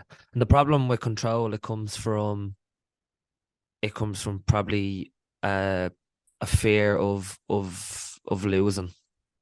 This is the thing is, and the fear of loss is, again, for me, in my opinion, is something that I've had to deal with my whole life, losing friends, my uncle. I love my uncle to bits, but family didn't really vibe with him too much, right? But that's because of what he was like in the past, but I never saw that part. But he was always good to me. And he ended up drinking himself to death on the steps of a church because the church wouldn't let him in because he wanted to, pray. So he ended up drinking himself to death on the fucking steps of a church, and it was weird because my whole family was like, yeah, it's tough. And I was like broken by it, what I mean? Yeah. Talk to, right? And it always kind of stems to that same principle that you just previously said, if you want to repeat it. Of the fear of loss. Yeah, fear of loss. And you got to understand that everyone's going to die. Me, you, we're not here forever. The fear of death is one of the most erroneous fears that there is, but one of the most common. Yeah. I'm scared I'm going to die. Well, why are you not scared about going outside right now and getting hit by a car if you're so afraid of death? Well, I'm not scared about dying like that. How are you scared about dying then? Well, I don't know. So then what the fuck are you scared of? Something you don't know, right? Marcus Aurelius put it best. It says men. And when he's saying man, he's not actually referring to just men. By the way, to anyone listening, he's referring to man as a whole. Yeah. Right? It says man should not be afraid of apparent evils, only real evils. Right? So you shouldn't be afraid of dying. You don't know what hand's going to guide you there, nor do you know when you're going to meet your end. But if someone's in front of you with a knife and there's fear there, it's like, okay, well, that's an amplifier to make sure you can figure out what the fuck to do.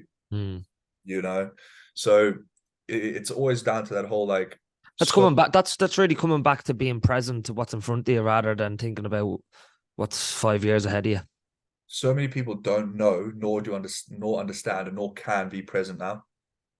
Like it, and and that's one thing I love about calls with my clients, and this is a God's honest truth, is I am in a position where I'm forced to be completely present. If I'm genuinely listening to them, I'm forced to be nothing. I got not think about anything, just listen to it, and I love that because it teaches me how to be present. And once you become present once, it feels so good. You're like, okay, I need to mimic. You know what that feels like? When you begin to mimic it, it's beautiful. Because the only real thing is the present. That's also the beauty of sport as well. To rein this back in, is that like when you're on the pitch, like for 60 minutes, 80 minutes, 90 minutes, you're completely present in what you're actually doing in that moment. Like you're thinking of nothing else. Like even when I was playing, that you could argue that that's some of the most present I've ever been, until I actually started practicing meditation and stuff like that, and practicing presence off my own accord. Because I was so focused on performance, it's like what's in front of you is what you're focused on. That's it. Nothing else matters.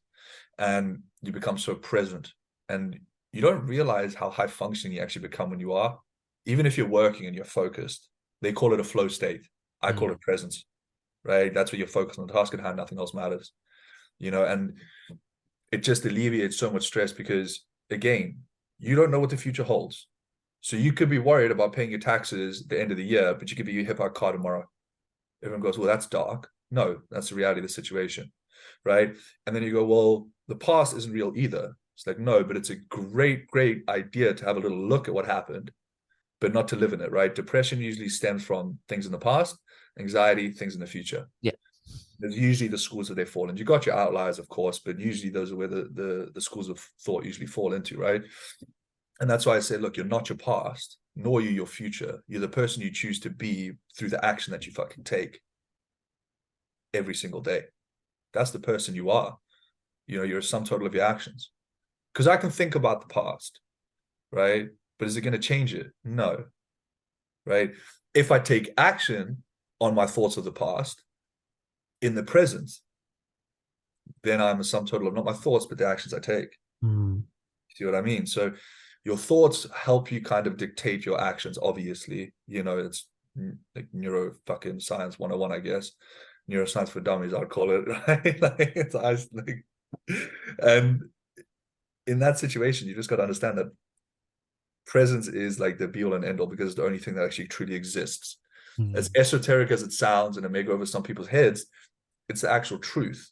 And in that present moment, if you don't think, hey, I want to get myself in the best possible place physically and mentally, as I said, and I'll say it again, you're doing everyone around you a disservice, but most of all, you're doing yourself a disservice, because you're not loving yourself the way you should be loved. I think I fucking read the Bible a long time ago. I think it was like Epiphanians or something, where he said, I chose you when I planned creation. You were not a mistake. So if that's the case, right, and I've read the Bible, I've read the Quran, I've read the Torah, I've read the Eightfold Path. I find it all very interesting. But if that is the case, right, and you're made in the image of God to a degree, right, well then you should be doing yourself the service of loving yourself enough due to the gift you've been given, which is life and sentiency, the ability to think, and that's the problem in society now. So many people try not to do that. It's like, Why is it that we find it so hard to be present?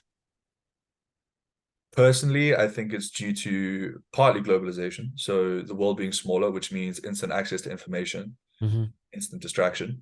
Yeah. Right. And one's ability to not see what presence truly actually is and how to actually be present, because it's been and it's more in Western society than it is in Eastern society by far. Like there's a huge polarization. The level of presence you would experience if you go to Bali and things like that, much deeper than that of if you were in the West. And I think it's because people don't want you to be present, because then you're going to start thinking as a sentient individual. Now what happens is, you start thinking as a sentient individual, you start to pick holes in things that you can see around you. It's like, hold on, the BBC's pushing that narrative about this, fuck that noise, I don't buy that. And you start thinking, they don't want you to do that.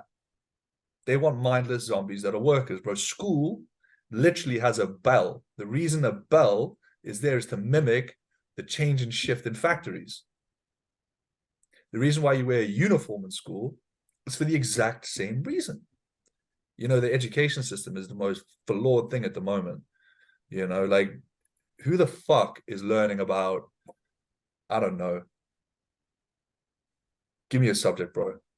I don't know, but what I would say to you is all the learning that I've done in life has all been after I left school. Like, it's all literally YouTube and, just kind of self-education. Yeah, pretty much.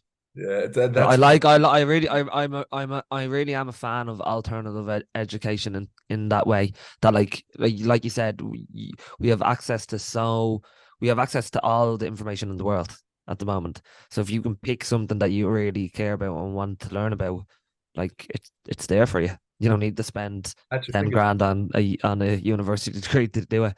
No, I would argue right now, unless you want to be a doctor, a lawyer, an engineer, or a barrister, don't go to uni. Don't go to uni.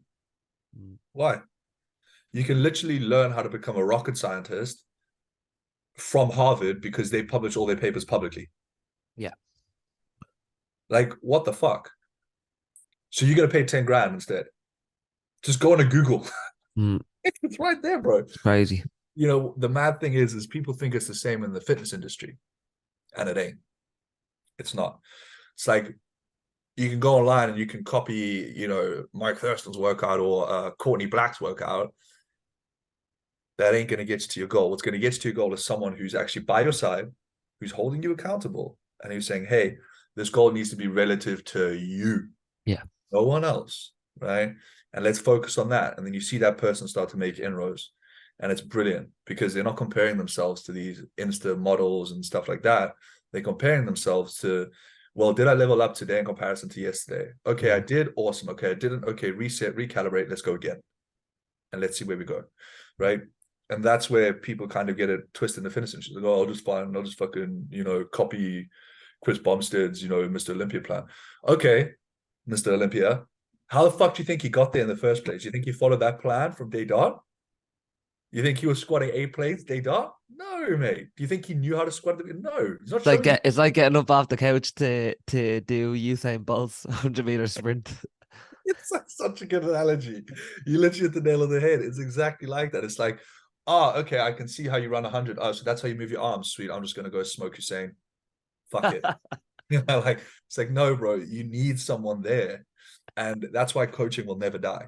No matter what happens, it will never die, because you need a human being who is invested in your well-being, and who is not going to tell you what you want to hear, but what you need to hear. And they ain't afraid to do that.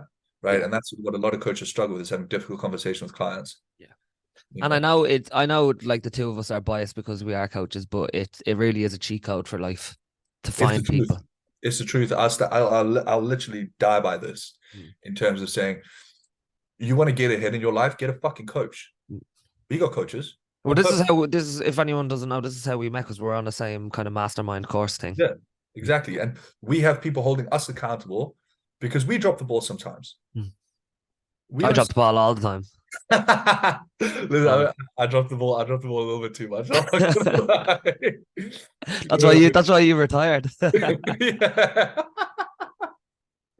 Believe it or not, bro, I used to get called a troll because I have such long arms and my knuckles are dragging along the floor, so I could pick up balls from anywhere. Like, I was like, all right, But yeah, like, and this is the thing, is people don't understand it. You said it best. It's a cheat code.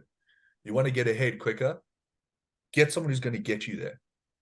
And it's not going to be someone who, and this is where I hate the idea of someone calling themselves a holistic coach.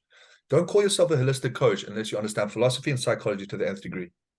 And if you understand psychology but not philosophy, then you don't understand psychology. Because if you're a good psychologist, you're a great philosopher. Because to be a psychologist, you understand human beings and what they're going through. Philosophy is the understanding of human nature as a whole and the nature of things and why it exists. Cross-reference both of those. Okay, now you can call yourself holistic. Is that kind of similar to like having knowledge and then having wisdom? Yeah. So for me, knowledge is simply the understanding of the concept. Wisdom is the ability to action the concept in accordance with how it should be enacted, excuse me. And I think with regard to wisdom, it's cross-reference with experience. So it's like, I had the problem, when I got my heart broken by this girl that I previously referred to a long time ago. She was like the prettiest girl in school, and I was like the ugliest dude. I was like fat, I was out of shape, I had like this red face, I couldn't speak to women. Right. Really? Like, I got super red, and like, because when I first met you in Manchester, like I was in there and you walked straight up. I was with 2 or 3 other people. You walked straight up. You introduced yourself to everyone, and I was like, that lad's very confident in himself. And that's all learned. That was all learned. Yeah. I've seen the finished product, not the work. Yeah, exactly. Yeah. And it was literally stemmed from that girl breaking my heart, and then seeing her every single day with this guy. Now, if you want to know what like torture is, imagine seeing the person that you genuinely are in love with who you thought was your friend every single day. Day in, day out at boarding school, you just see it. It's just like, I'm feeling a bit pain. So then I looked at myself in the mirror, and I just had the most ruthless conversation. I don't necessarily recommend everyone do this, by the way, but I looked at myself, took my shirt off. I looked at myself in the mirror, and I looked like shit. I looked out of shape. I was like, look at you. This is literally what I said to myself out loud. I said, look at you. Would you have sex with you? Look at you. Would you even be able to talk to a beautiful woman? You fucking can't. You know what, Ryan? You need to get your shit together. You're not dropping your standards. You're improving yourself. Next morning, got up at 6 o'clock, went for a run. And then I started studying. This is where we go back to knowledge, right? I got books and books. I'm an introvert. I'm not an extrovert. And people don't understand. People always like, no ways. You're so confident, all that kind of shit. It's like, well, the reason why is because I trained myself. I read, I shit you not, over 100 books in the space of about a year, more than once. Each book I took notes on, right? And it was all around social dynamic theory, understanding how to speak to people, understanding how to carry yourself, understanding, how to read a room, understanding how to speak to people that intimidate you. And the big dudes in the gym, they weren't intimidating. I was like, so I need to speak to the things that intimidate me the most. Oh, it's really pretty girls. They And everyone laughs because it's like, It's you're a so big well. guy. I'm laughing because it's the most truest thing in the world. I don't It care is, isn't it, who bro? you are. I don't care Yeah, who you are. it's so true. Most men can't approach a woman. This is the thing. And that was the scariest thing. So I was like, I need to look at what scares me the most, and it's that. So then I studied it. So then I was like, okay, cool. I know everything about it, knowledge. And I was like, sweet, I'm fucking sorted. So then I go out there and set myself a task. So the first task was every single day you're going to speak to 10 women, right, that you think are pretty, right? And I'll just base off a system of 8 to 10 out of 10, right? That's just how I base the system. I'll systemize it, right? Because it wasn't for any other reason than to practice, right? And to learn how to have an in-depth, scintillating conversation with a stranger straight away, right? So I set myself a task saying, you're going to speak 10 women a day. So I did that for about 3 months. Okay, every single one was like, fuck off, fuck off, fuck off. Then I'll go back to my room and I'll write down, okay, what did you do right? What did you do wrong? What do you need to try next? And then eventually, when I was able to do that, I was like, okay, now you're going to speak to 50 a day. And people were like, how did you do that? And the first rule is no alcohol, right? Because Because that's false confidence. cheating, Dutch courage, bro. You know what I mean? Yeah. And I was like, okay, so no alcohol. So you just kind of have to raw dog this. Sweet. Okay, you can't go to nightclubs. Okay, so what are you going to do? You're going to go to shopping malls, makeup stands, the most random places, and you're going to approach people. Now that's fucking scary. Yeah. And then eventually I started doing that, and I was like, okay, now you have to find out a fact that they wouldn't tell anyone else that is a stranger. You have to now do that. Then you have to be able to want them to, you'd have to be able to speak to them and get them to give you their number willingly without asking for it, without manipulating them. You cannot manipulate. You can only learn and understand, discuss, listen, and respond, right? Will Smith says it best in Hitch. Listen and respond. Don't think about what she looks like naked, you know? Don't think about kissing her. Don't do any of that, right? I actually did the opposite. I actually would dehumanize them, and to the point where I would be like, it's a human being, but they're no better than me. Because the reason why people get intimidated by speaking to pretty girls is they immediately put them on a pedestal. Yeah. She's a pretty girl. I'm just a guy. It's like, no. It's like, we're equal. And we weren't equal, but I've had to like die with a lie in my head, right? Yeah. And then eventually I got really good at it. And then I was like, okay, cool. So now I can actually do that. And that's where my, skill in terms of being able to just walk up to people and talk to them came from.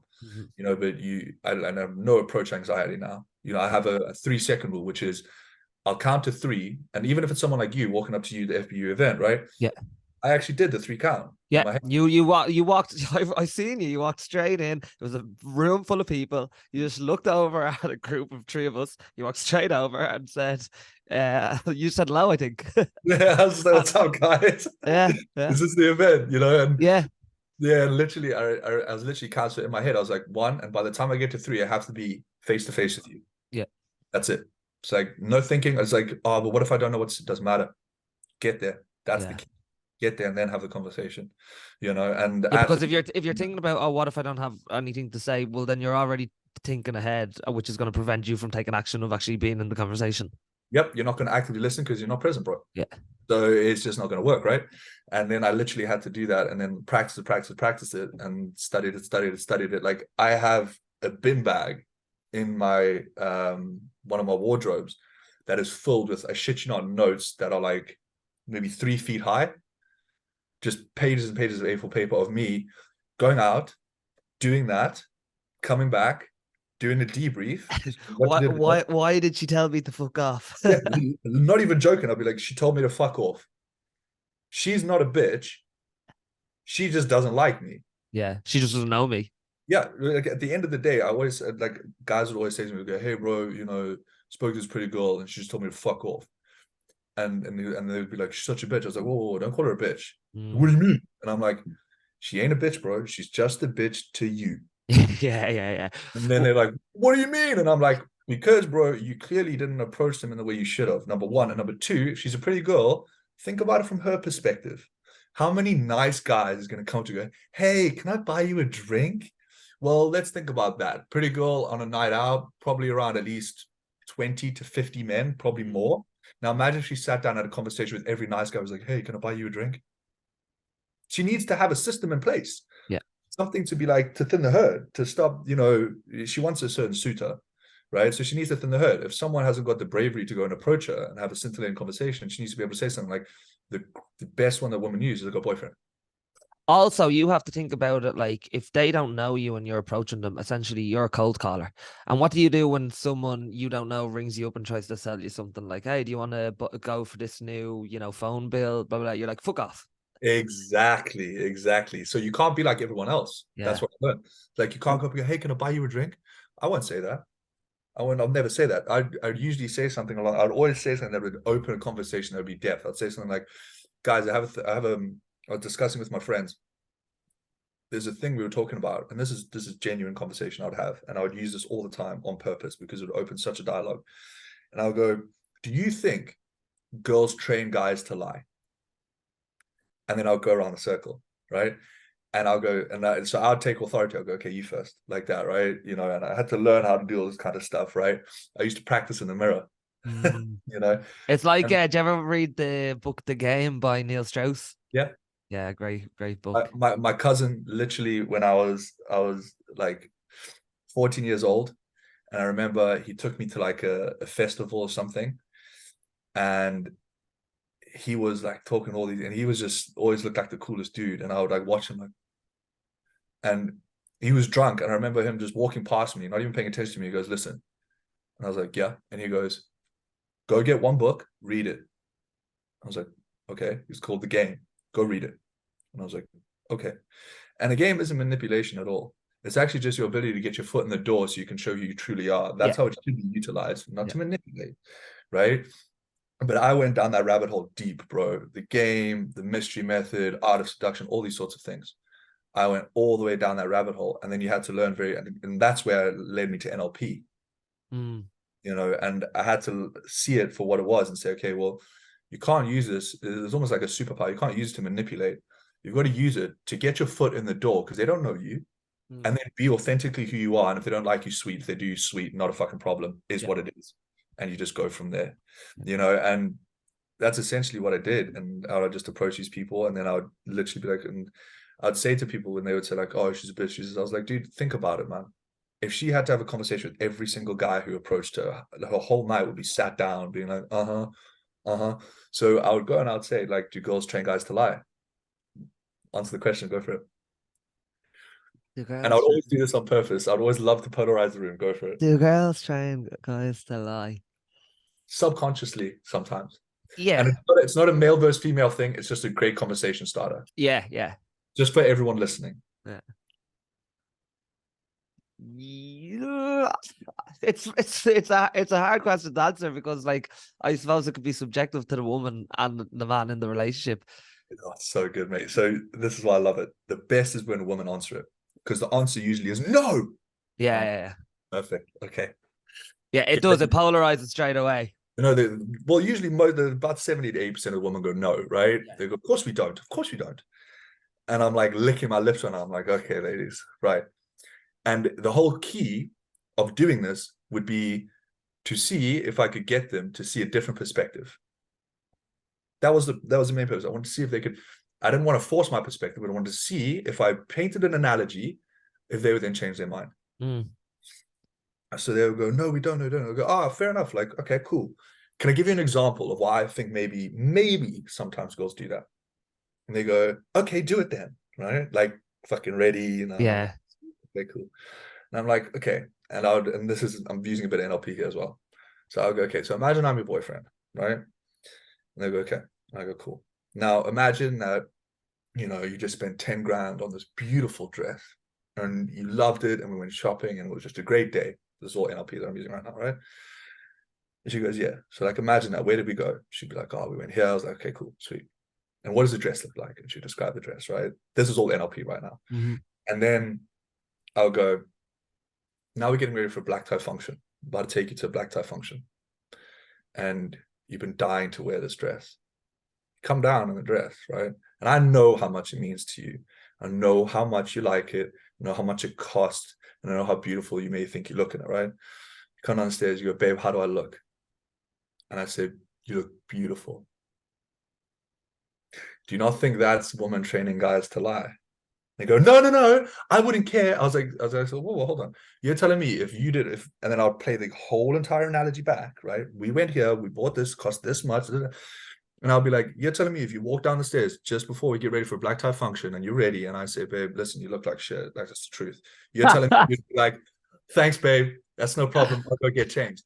You wouldn't, would you? And then they would, honestly, more often than not, would be like, yeah, well, I guess, like, if you're a good boyfriend, I guess you do that. And I'll be like, yeah, you would, right? Because you don't want to upset you. So yeah, sometimes girls train guys to lie without us knowing, as And by the way, my name's Ryan. yeah.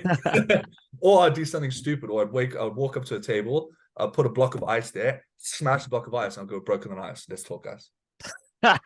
Just burst out laughing. And people would think, oh, you're a playboy, you're this, you're that. And none of it was done to try get laid. It was all done to try build myself into the person that I knew I could become. Which meant I had was there ever a point, so when you were going through all this, was there ever a point that it was to win back an ex, or was it like, okay, that's line in the sand, but I'm not gonna let that happen to myself again?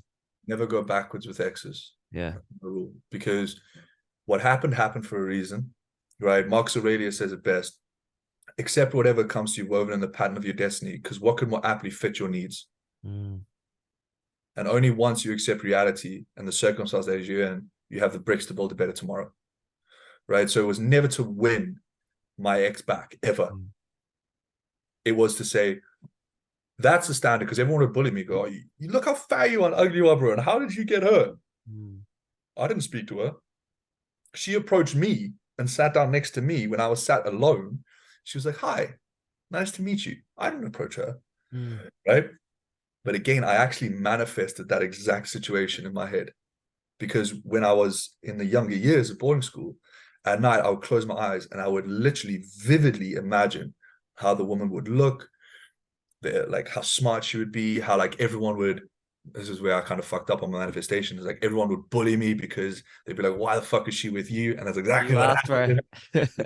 And that's why I always say, be careful what you ask for, because you're going to get it, And then, and then literally, where was I with that? I was saying something then I forgot my train of thought. And she approached you. You so didn't she approach her. So I never ever was able to approach women, and people would bully me all the time. So it was never to ever win her back, because she was so beautiful and I was so ugly, right? There was a huge disconnect there, because I never felt worthy. I always felt ugly. I always felt insecure. Now look, guess what that did? I mean, I projected it on her. Yeah. That's on me, and that's my responsibility to bear, which therefore meant it pushed her further away from me. I did that myself, right? So then by doing that, I then said, once the relationship ended, I said, no, that's your standard. Fuck what everyone says. That's your standard. Now you need to meet that standard, and you'll do whatever you need to do to meet that standard, right? End of discussion. So start. It was never ever to win her back. Just to point out on that, now we spoke about self-sabotage earlier.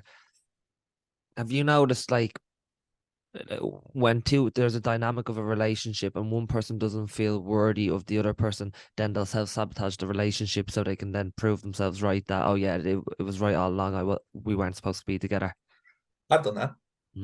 I've done that, bro. Like, and like, that's where you've got to take a step back from the relationship and look at yourself. Yeah, you have to do the inner work. Yeah, you have to literally say to the person, no matter how much you love them, say, listen, you just got to give me a bit of space right now, because what I'm doing is not healthy for me, and it's really not good for you, because I am being really unfair on you, and you don't deserve that.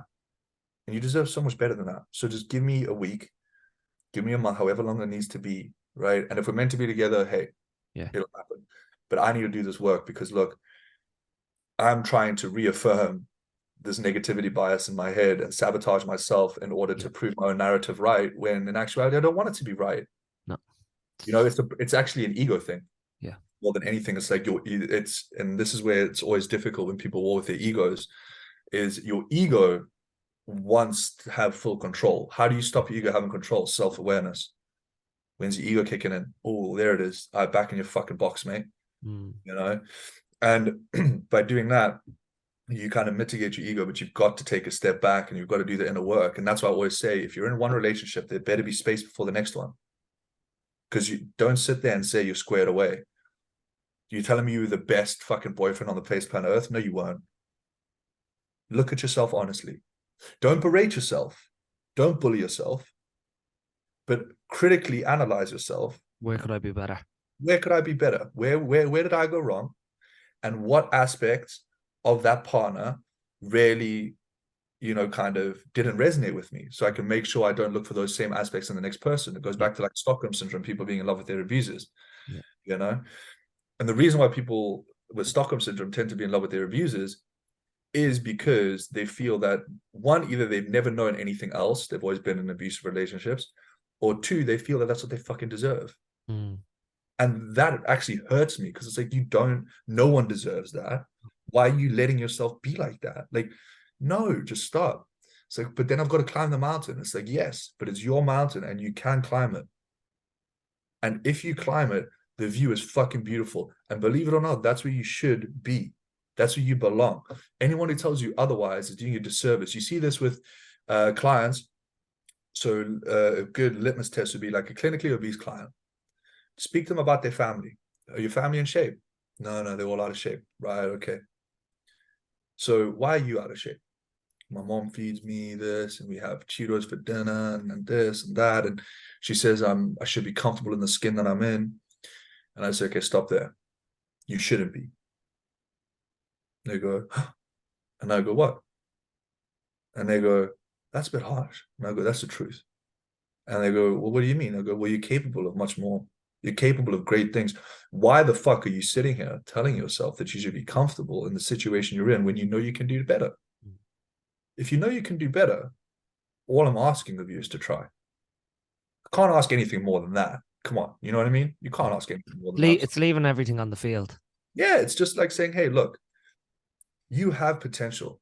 You have, like, and this is what really bugs me, is what a lot of people don't understand is there's true greatness within each person. Each person has something truly remarkable to offer the world that no one else has.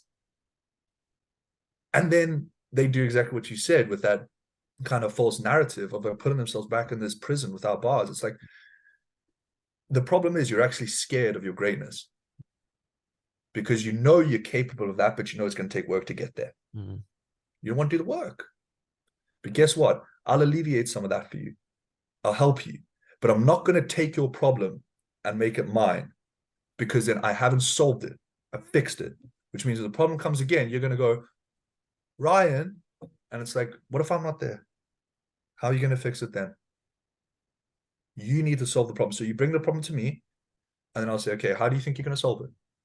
I think, okay, that's probably not the best port of call. Maybe try this, see how this works. Okay, I'm going to go try that. Did it work? Yeah, it worked. Okay, tell me why it worked. It worked because of X, Y, and Z. Okay, cool. Do you know how to repeat the process if the situation comes up again? No. Okay, do you know what indicators to look for? Yes. Okay, what indicators do you look for? Those. Okay, cool. So at least we know how to take preventative measures.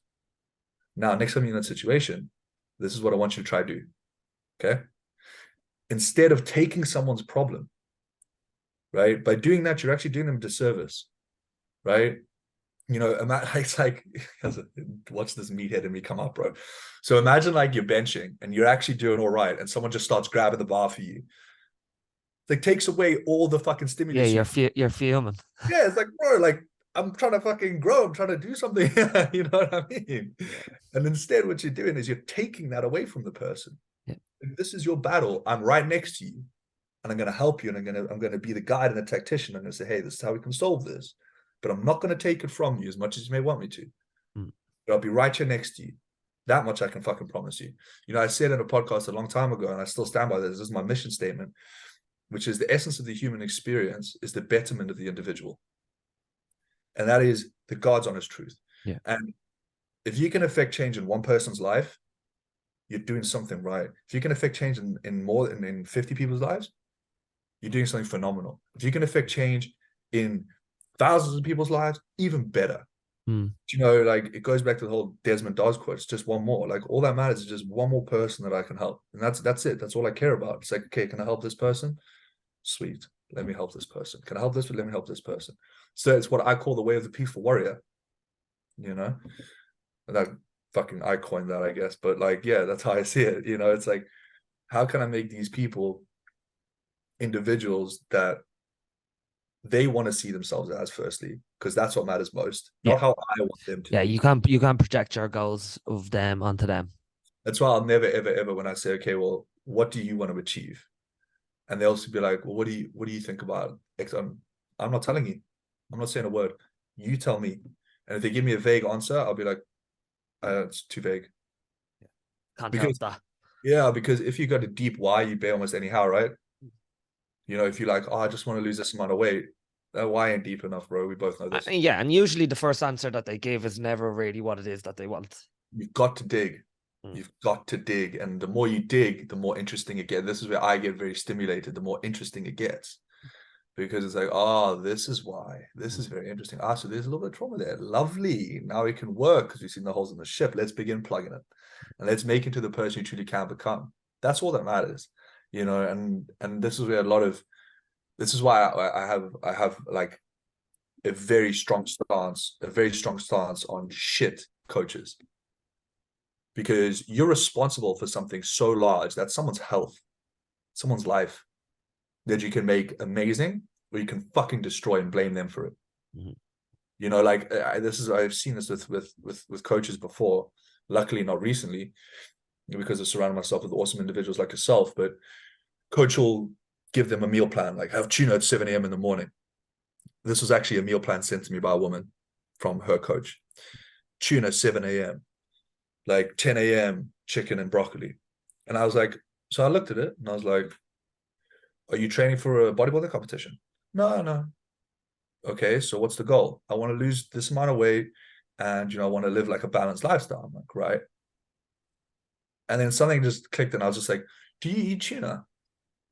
She goes, I fucking hate tuna. And I was like, what time do you wake up in the morning? She goes, I wake up at 8 and I get to work for 10. I go, but your first meal is at 7 a.m. She goes, yeah. I go, it's tuna. She goes, yeah. And I go, can you not see what I'm seeing here, sweetheart? And she goes, yeah. Yeah, Go, see, the thing is when people sign up with a coach, like they never even think to question what they're being assigned. I Do you know what I always tell people this. I always say, be as curious as you want. Ask me a question on anything. Yeah. Ask me a question on why I put an exercise there, why the exercise is selected there, what order it's in, why I've given you that rep, why I've given you that RP, whatever it may be. Ask a question. I haven't answered because I've done my due diligence on your fucking program. I always say that, okay, I might be the expert in terms of training and nutrition, but you are the expert in terms of you. So we can't do anything until you tell me who you are, what you want, how your preferences are. Like, you are the expert, not me. Yeah, I actually love that. I do something similar where I do like patterns of life. Mm. So in the first few weeks, I'll always ask them to give me a debrief of exactly their whole entire day. Even though I check in with them in the morning, in the middle of the day, I'll be like, debrief the whole day, Yeah. not just about what you did on your schedule, but everything. Yeah. And then I start gauging patterns of life. I write it down on a pad, and then I kind of gauge their patterns of life, and then I can kind of pinpoint, oh, okay, well, this person is like an overworker, Yeah. this overthinker, this person is working extremely hard, but are they sleeping? Well, they would reply to me at like 5 a.m. So probably not, so I think that is just like what you said, probably one of the most important things. It's like the first thing a coach should do, in my opinion, is understand the individual. Yeah. And genuinely care enough to understand the individual. Like, I can't stand it. I'm probably going to get heat for this, but I can't fucking stand it if a coach messages you, right, like asking how things are and stuff like that, and then you tell them truthfully and they just ignore the message. Crazy. Hold on. What the fuck did you message me for then? You don't actually give a shit about how I am, clearly. Or you could actually be a bit kinder and say, well, maybe they've got shit going on too. So you kind of got to like play both sides of the fence there. And as I said, always take a broad perspective of it. Because if I always thought straight away that it was because they don't give a fuck, it's like, well, what happens if someone's family member just died and I have no fucking clue? So instead of me, what I would usually do is be like, why did you even bother messaging me in the first place? You don't give a fuck. And it's like, oh no, actually, bro, I'm just really swamped at the moment. And what happened, some shit happened. I was dealing with some stuff. Okay, fair enough, man. I appreciate it. But if that coach doesn't give a fuck, patterns will start to occur. That's what you got to watch. Patterns. 100%.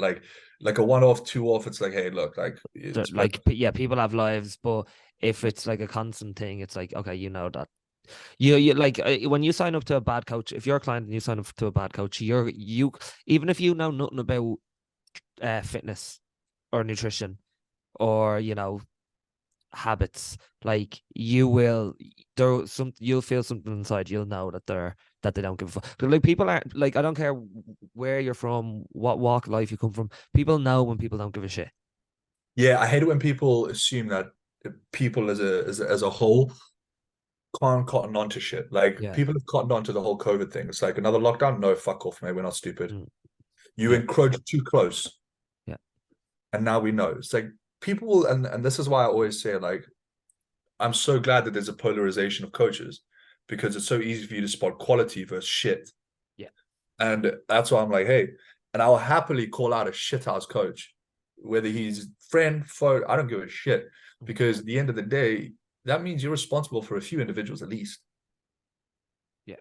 You got You can cause a lot of damage. Fuck, bro. You can cause some serious, especially if you're working with mindset and you are not squared away when you're talking to them, and you just give them the wrong bit of advice, you can lead them down a road that is just dark. Yeah. Well, I even see it in terms of the nutrition space. Like, you'll have personal trainers, giving out very restrictive meal plans of like 1,200 calories to, they don't even know that the client that they're dealing with, someone coming in with something like, a history of binge eating or disordered eating or something like that. It's like, do you know what I mean? You are causing more damage to this person than if you just left them alone. Simply put, they didn't give enough of a fuck to deep dive. Yeah. Case in point, Mike Thurston. Yeah. Bite me. Yeah. Mike has a problem, feel free to DM me, mate. I will destroy you. But like, okay, here's a question that I wanted to ask you before we wrap things up. Why the tune? Why the tune? Yeah. A man from Johannesburg ended up in Newcastle, huh?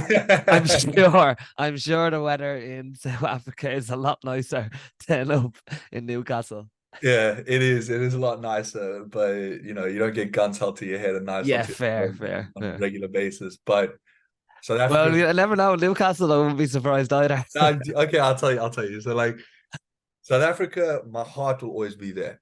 And I'll tell you this, anyone who goes to Africa, there's a bit of your soul that will always remain there. I can't explain why. It's just the way it is, right? Ernest Hemingway said, I've never woken up once in the morning in South Africa and not been happy. And that's Ernest Hemingway. He ain't fucking South African. He ain't African, full stop, right? But I'm very Afrikaans. And Afrikaans people are very straightforward, honest, and extremely loyal. Sometimes quite stupid, but like extremely loyal, right? And I then moved to London, and I lived in London, and it might as well have been a city of strangers. Yeah. It was like no one gave a fuck, right? You could you could say morning, and they'll be like morning. I'll be like, how are you? And they'll be like, I'm good, thanks. Awesome. Yeah, there's no connect. Yeah, nothing. It's like nothing. And the further up north I went, the more authenticity I found. And I thrive off authenticity. Genuine people who genuinely give a fuck. If you genuinely don't give a fuck, just do me a solid. And I do this with people I don't like. If I don't like someone, I'll say this. And if I walk past them, I say, listen, dude, I don't like you. So you don't need to greet me and be like, hey, man, like, I'm not your friend. Right? Just go on with your life and I'll go on with mine. You don't need, there's no need to be polite. Like, just do your thing. You don't need to say hi to me. It's a waste of my energy and waste of yours. You don't like me, I don't like you. Let's fucking get on with it. Right? And then as I started going up north, because I did my degree in Leeds, and I noticed like more authenticity as I was going north. And I remember talking to my sister, and she was like, Newcastle's not bad. It's near the beach. There's a city there as well. So like if you wanted nature as well, which is, I think, really important, you can just escape to the beach. You're a big nature advocate yourself. You love your hikes, bro. You know what I mean? So you can definitely understand where I'm coming from there. And then I came out to the tune, and people are just very authentic and genuine. Big drinking culture here. Yeah, that's what I was about to say. Probably doesn't seem ideal for you either.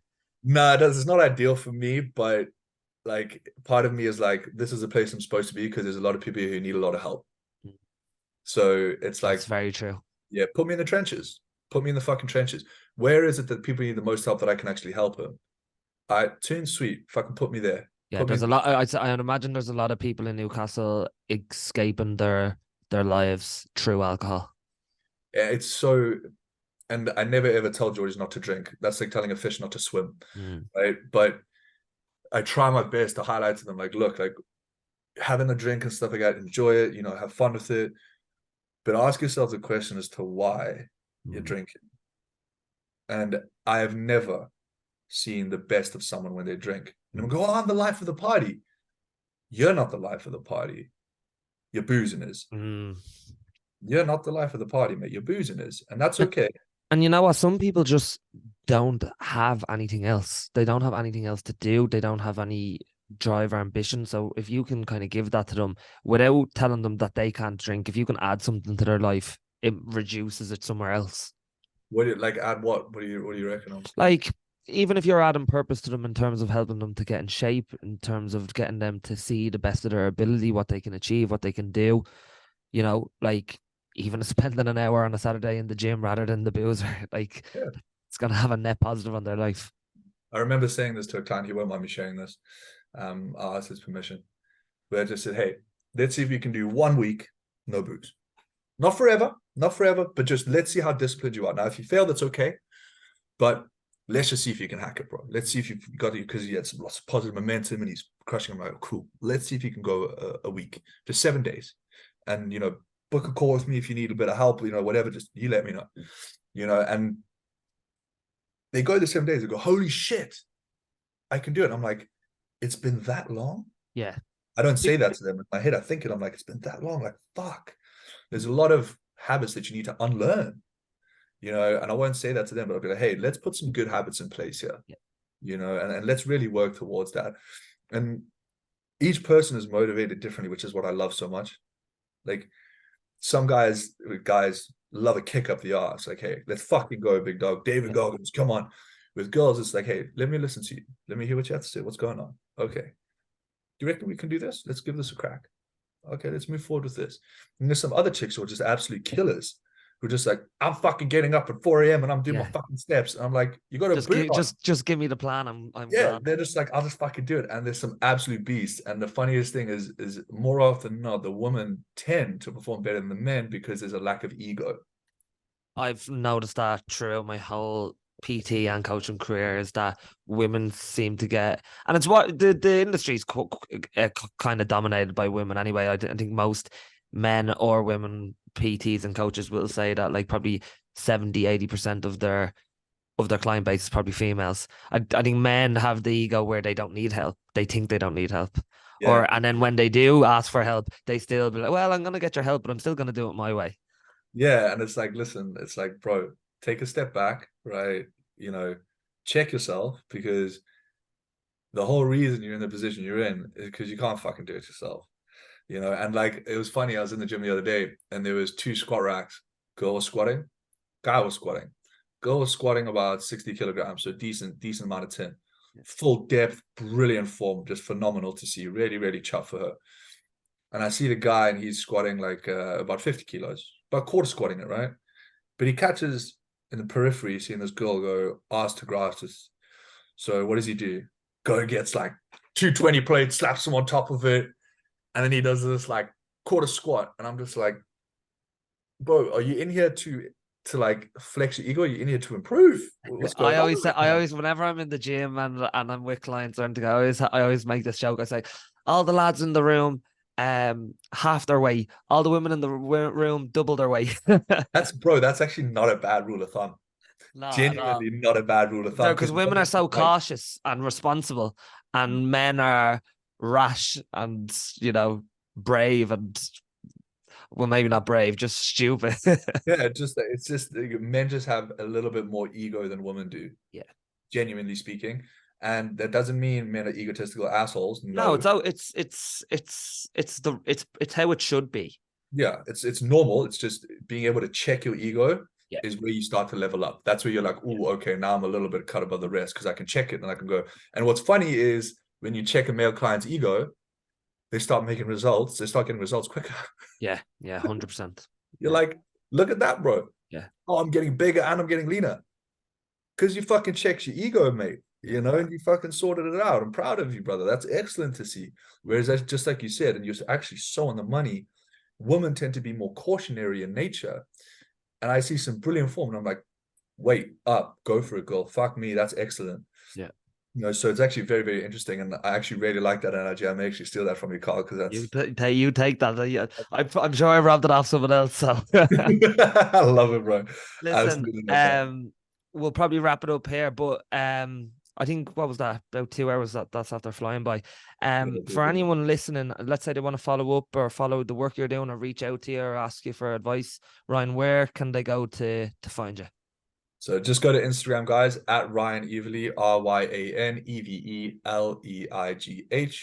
and you can see me there. You can drop me a DM, enjoy the content, give me some shit for the podcast if they want. I'm open to anything, man. But yeah, that's how you can find me, my man.